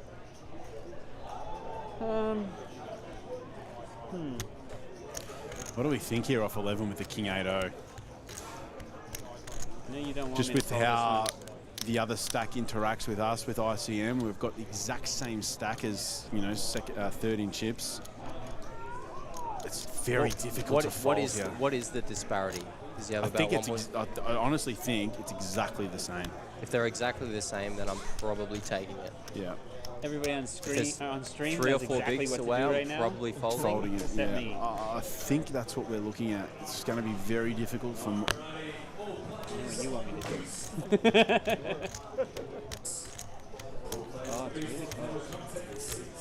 Other guy has less. So he's going to find the fold. Yeah. Geez, that's a spot that we probably can't accurately give an answer. See, with the disparity, I'd probably let it go. 7 big blinds. Okay, that makes a lot more sense. I think if we're more even, and you has around 2 to 2.5 million, it's really difficult for us to fold a hand blind versus blind. If I have you dominate, it's great. If you're live, then take it. We've got the stacks up there now, but that's a tough spot, and impressed to see Mike edge towards the theoretical fold there. But shame to see that, Min just had the 10-9-0. Mike basically knows he has the best hand there, nearly always. But it's, he's got 60% equity, and at best, this should be a. And this probably should be going in. Yeah. Yes, and it will. Is that enough? Oh man, we haven't seen him in lose an all in. Alrighty, all in call on the What'd you have last night? We got you all in and 89% of the time, Mike and Amin will be heads up, which is really where this tournament always was looking to head. King, Queen, 6 on the board with 1 diamond. Unbelievable. She's there straight away. Oh! Did not see that one coming. Didn't see that one coming the way it. Chan will double up. Oh, that's devastating for Mike. He's really, majority of the time there, he's heads up. He gets a huge pay jump, and now he's back to short stack. He's just folded the King 8 in a spot where he knows he's likely to be good because of ICM, and now he's back to 10 bigs. That's devastating.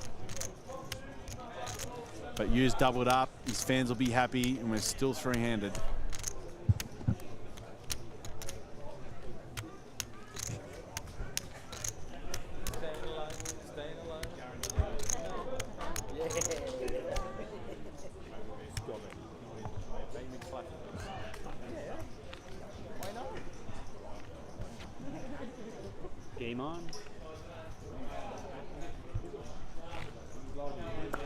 double? 1.315. Thank you.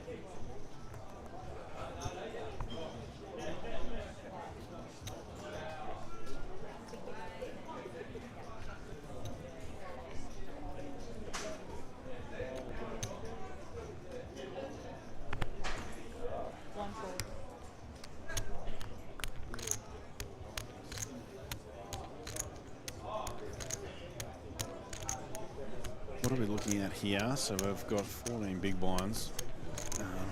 Can get on board with a limp, can get on board with a jam, but I can probably get on board with a limp given we have Mike covered by 4 big blinds and not a spot we really want to be busting in. I wouldn't even be surprised to see him just put this in, to be honest. Yeah, all in. He's a relentless being.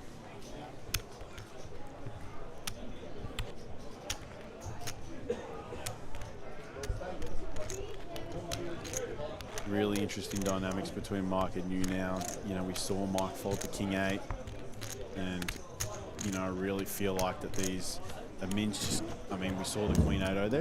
He's got a mandatory jam once the small blind limps because he's shown a lot of, you know, basically in that spot we want to be limp trapping the absolute top of our range, but you hasn't shown those tendencies. He's probably just going to jam his good hands. So we've got an easy jam for Min. We've got the 9-6 suited and Min's all in. And we can't be calling this one. Mike hates it. He hates it so much. He knows he's calling so much there, especially being last in chips. Little nervous, I'm probably sure he's taking Stop most stealing my calls blind, there bro. that he can. He is now. Let's just being last in chips. Roles reversed. Let's just say that, you know, Mike had the King 8-0 there. And you can tell by his face that he was a bit disappointed. He wanted that King 8-0 again. He wanted the King 8-0 again, absolutely. I mean, I think he nearly takes any king there, to be honest.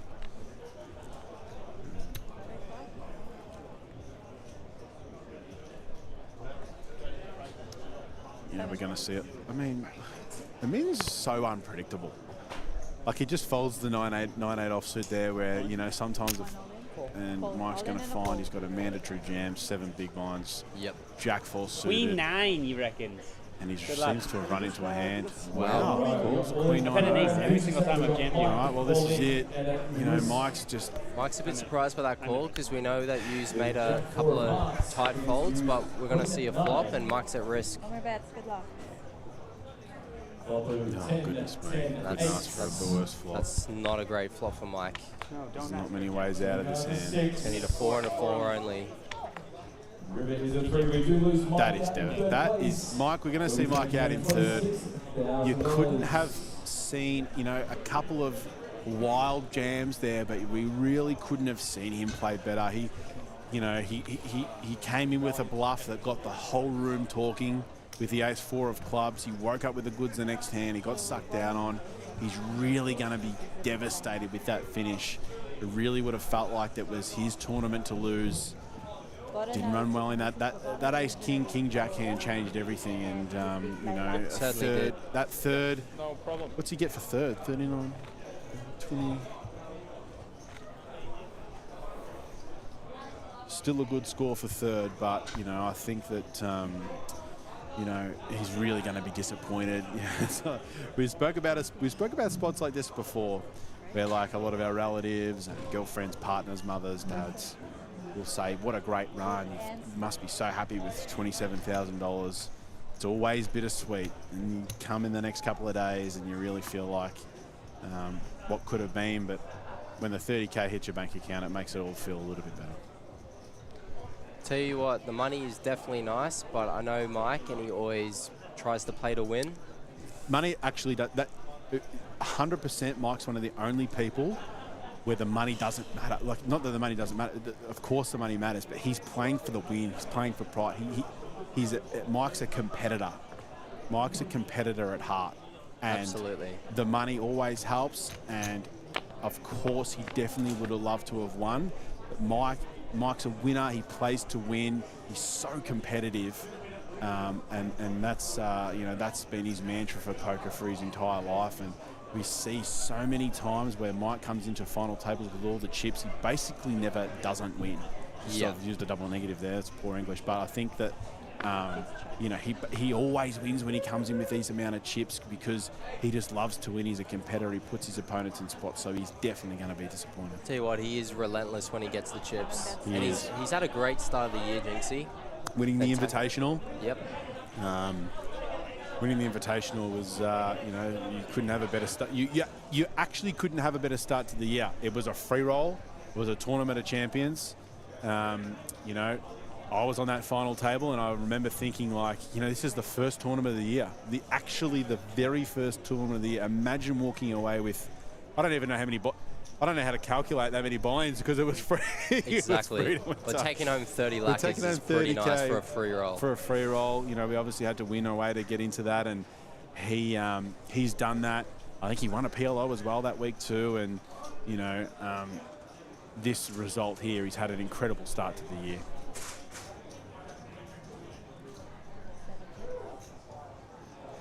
Well, look at this. You've seen this on the turn.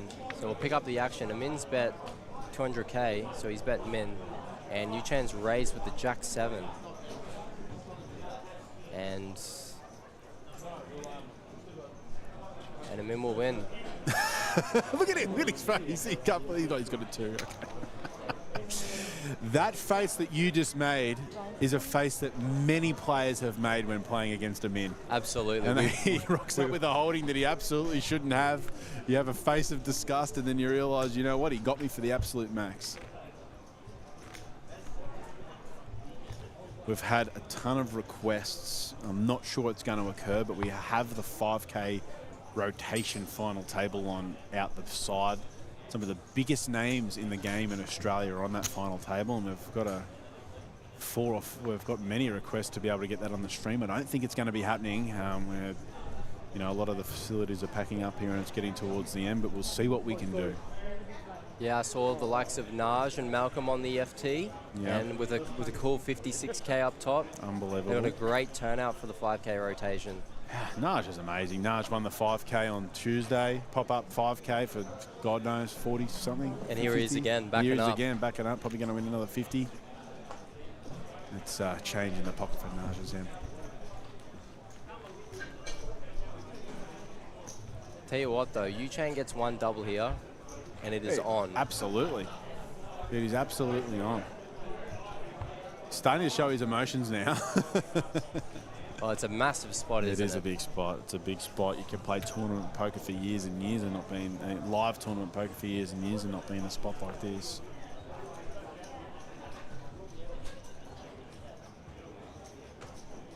Amin's just he just gets it done. He's just relentless. He's relentless. He's relentless. He won the main event at Marconi. You know, he won the WPT event. You know, towards the end of the year, and you know, incredible for a guy that has his own strategy, plays his own game. He doesn't. He fully admits he doesn't study. He doesn't. But he just always turns up, doesn't he? And he just wins. He just wins. He's incredible. Been playing cash against him in Melbourne for a very long time. He's only just started to play tournaments, and you sit there, he plays cash, and you'll have 2-4 of spades under the gun. He'll have that holding, and he'll just rinse you for your 200 big blinds. You know, I've been playing cash against him for a long time, and he plays tournaments the same way. He doesn't care about ICM. He doesn't care about being theoretically correct. But his strategy is going to look you in the eye, and he's going to outplay you post flop, and that's just what he does. That's the awesome thing about him. He'll take you to the streets. He'll peel every single 3-bet in position. He does. He literally does. His fault to 3-bet is actually 0%. I actually think this one's very close with the 7-8 suited. He's absolutely crushed, but in theory, this one's very close. How deep are we there? 14. 14 effective. So very close. Don't mind a fold there when we can utilise open jamming instead of calling jams. I mean, obviously, against the 2-8s, we're absolutely dead. We're dead. But we're doing really well against the jamming range. Even against Ace 3-0, we've still got, you know, a cool 42%. Yeah, absolutely.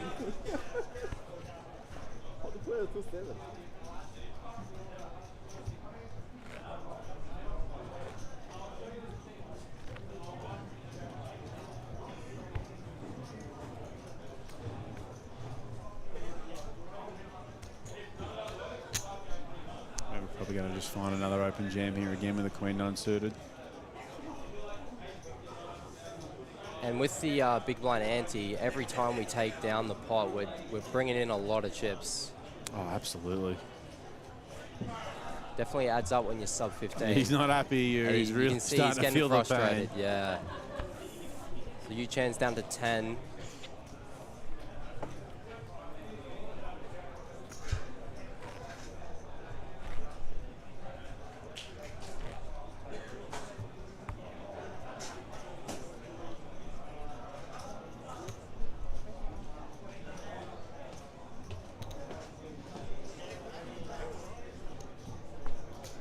You can definitely see the frustration starting to get into him, can't you, Jinxie? Mate, there's many players that have felt the same way playing against him, me included. So I know his pain, I feel his pain, but this really feels like it's coming to an end. Amin's just really put the foot down. They're gonna have to find a hand to fight back. Just see what Amin does with a holding such as this. He's just gonna open bin it, yeah, no limp. I mean,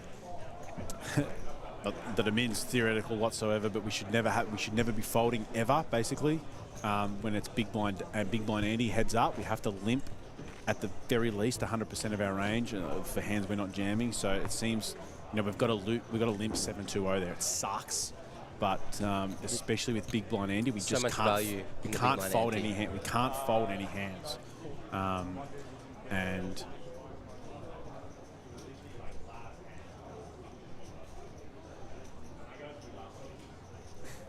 Amin's definitely running well heads up. Distribution is a massive thing in heads up. There's so much momentum that can go into it. Yeah. You can literally go to streaks where you're losing, 15 to 20 hands in a row. Yeah, absolutely. Just going back to that limping strategy with our big blind ante, we can't fold any hands, and when we limp and our opponent just checks behind off 10 to 12, we know that their holdings are very weak, and we're able to take that away post-flop in a variety of different situations. Absolutely. But, Amin's not, the 7-3 there, like we just can't fold these hands, but, Amin's just waiting for the primo to get in and win the all-in. We've harped on it, but I think that when the opponent's at the bottom of their range and they're not jamming, we nearly always take away the pot, with a 1.5 to 1 to 1.5 big blind c-bet on the flop. We take that down and we just on the right textures. Hey. Yeah, absolutely correct. Liam Murray says jamming the Jack 4 suited is pretty gangster. I think it was like 7 effective. I think he has a mandatory jam there. Yeah. All in call. Looks like Yu's limp called the 10-9, and this is it. All in call on the feature table. Yu's going to need a 10 or a 9 to stay alive, or Amin's going to be our Brisbane Championships winner. No more bets. Pretty clean so far for Amin.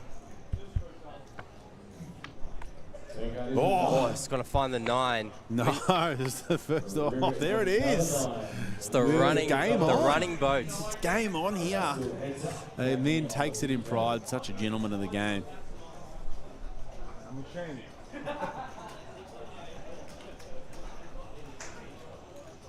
It didn't phase him one bit. Tell you what, he's taking a hit, but he's still smiling, talking to the rail, isn't he? Yeah, absolutely. Still got a comfortable lead.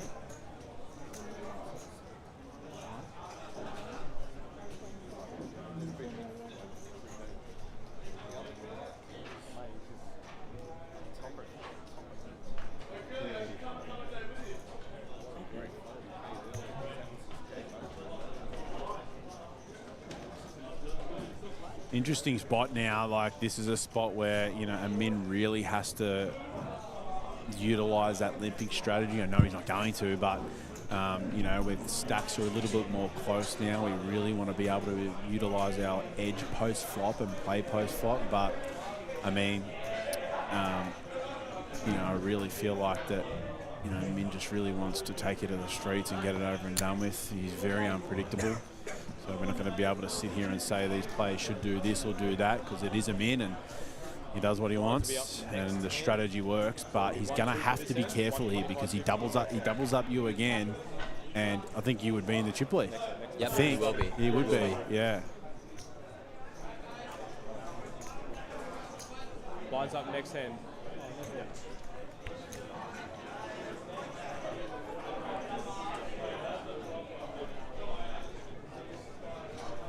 Yeah, I think Yu's playing about 25 effective, so I'm very interested to see how Amin is going to use his strategy. He's going to be doing a limping strategy now that he's a bit deeper, or is he going to min raise in position? So he's coming in with the raise with the Jack 2-0, which I like.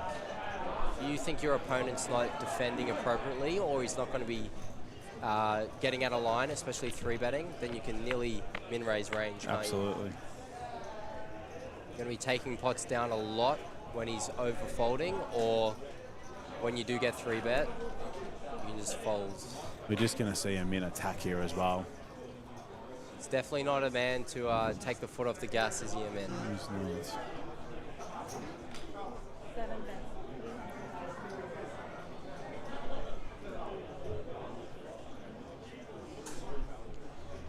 Yeah, he's going to bet just under 30%. And it's going to get the job done. You can't do much without, you know, a backdoor spade or anything like that. Absolutely. Especially being so shallow. 125, 250. Yeah, so we'd be just about even. You would have a slight chip lead if he doubles again, so Amin has to be really careful. He has to be playing a lot of limps from the button. He's obviously shown his hand there where he's going to raise a lot of that junky stuff as well. But, you know, the game has definitely changed now that that nine's come on the turn. And just interesting. And we're back. Oh, and we're back. That was going to be very hard to commentate blind. Looks like Amin just got a walk on that one.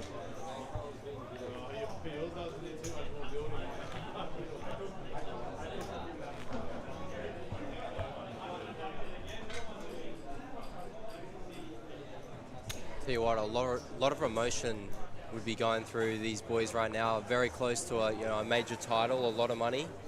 $60,000 is a lot of money. Gets you through probably the next 6 months worth of tournaments. Absolutely. If you lost every single one, and you know, this would be Amin's third main event win in the space of 4 months. It's an incredible run that he's been on. Outrageous. It is. It's outrageous. It really is. It really is.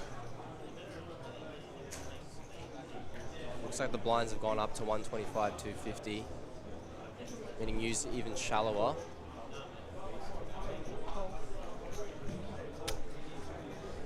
It's always fun to see when two players hold the same cards.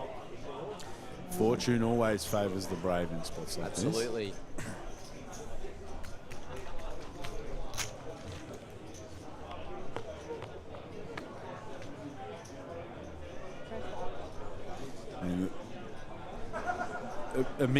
Amin has got the distribution heads up, but he's also getting the boards where he's not facing any resistance. We saw the Jack 2 versus the Jack 9.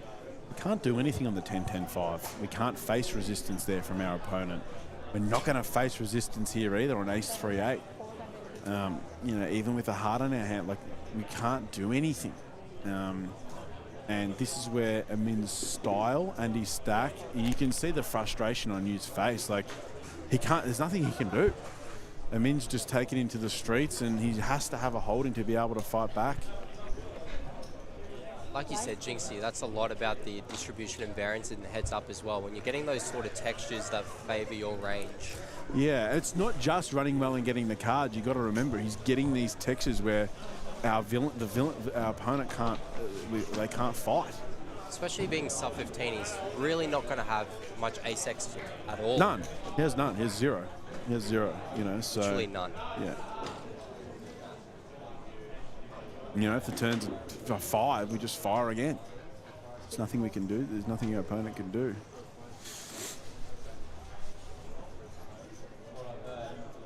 Amin's been attacking these spots a lot, but he'll check this back.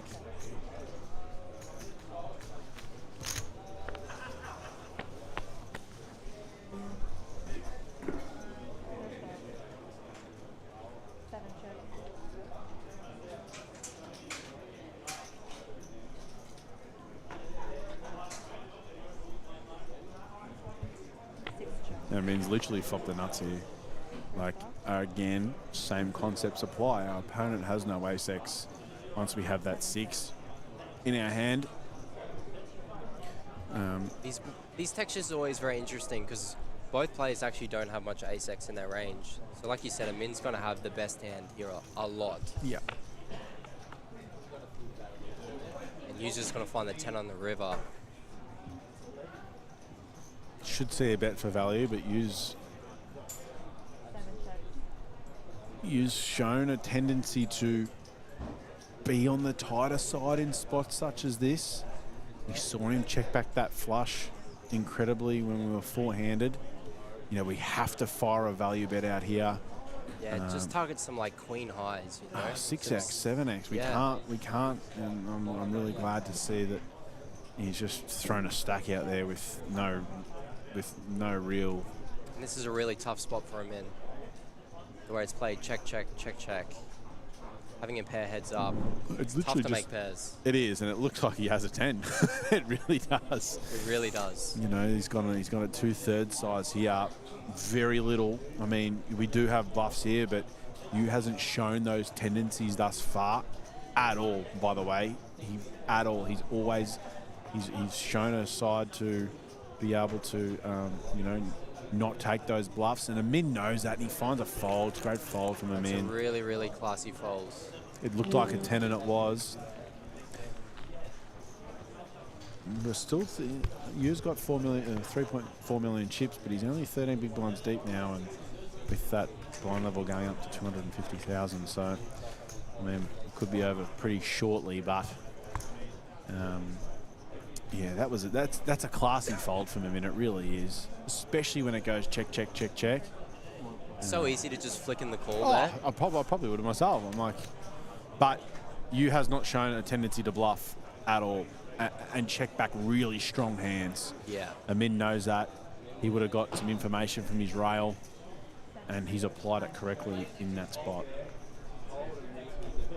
Okay, Amin's going to open the 7-4-0.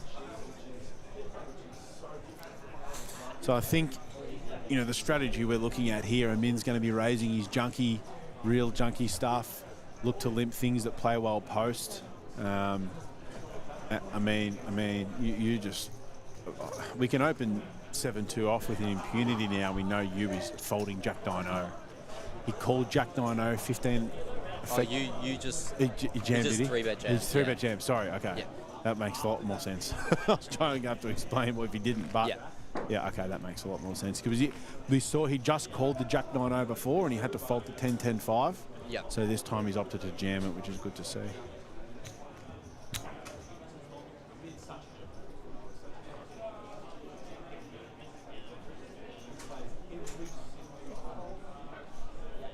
Looks like Yu's going to come in with a limp on the button. The 5-4 of diamonds. Would you jam this off 12? I would absolutely be putting this in the middle. And we just get, yeah, I mean. The reason being is we're going to be folding out a lot of hands, like 9-8, like 9 highs, 10 highs, you know, disconnected like 10-7-0s. The hand that Amin had there, 9-4 suited without being results oriented. Even if we do get called by an ace high or infinite equity, or like a queen 10-0, we still have like 40%. Yeah. But we fold out so much. Yeah, absolutely. And taking down that big blind ante is so valuable. Especially when we're off 12. So surprised you not see a jam there. You know, Amin's just noticed that basically Yu has chosen to limp hands he wants to see pre-flop, and just jam his strong hands and basically have no bluff. So Amin can really kind of do what he wants here, and you know, just jam with impunity. And this one's going to get through. Yeah.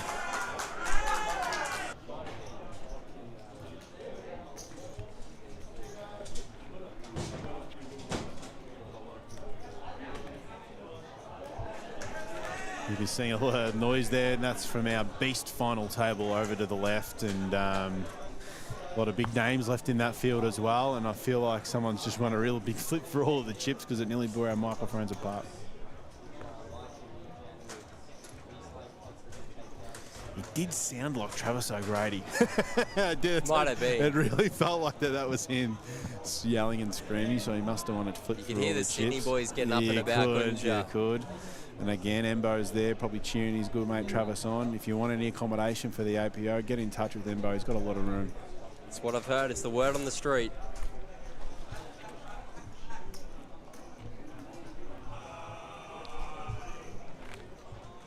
$12 effective here. Amin's just having his way with you at the moment. Unfortunate, but I mean, you know, a lot of players don't play heads up. You know, it's, the intricacies of heads up at this stack depth are very tough. But we need to be finding jams there with a 5-4 suited.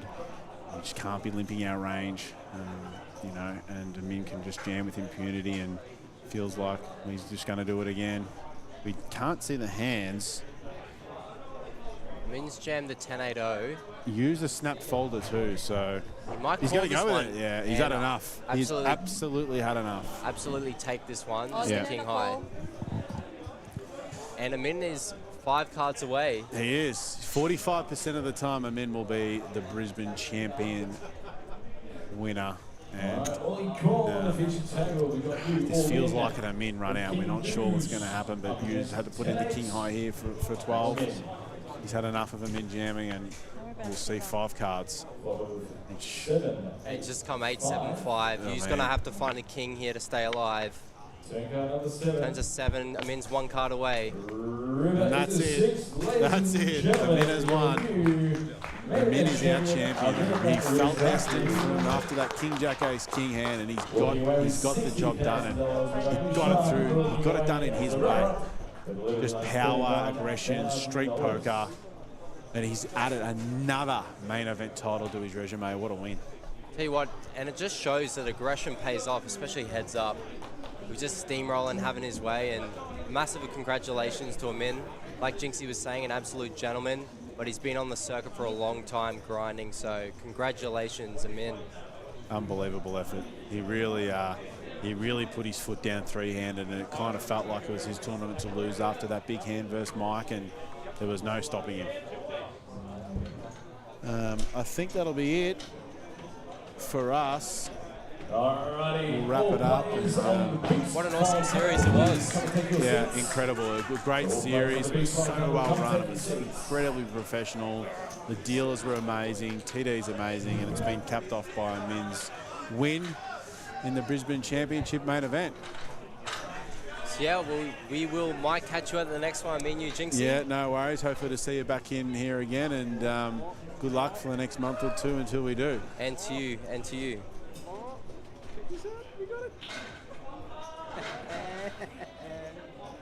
We got it. It's been a while since I've done a rack that big.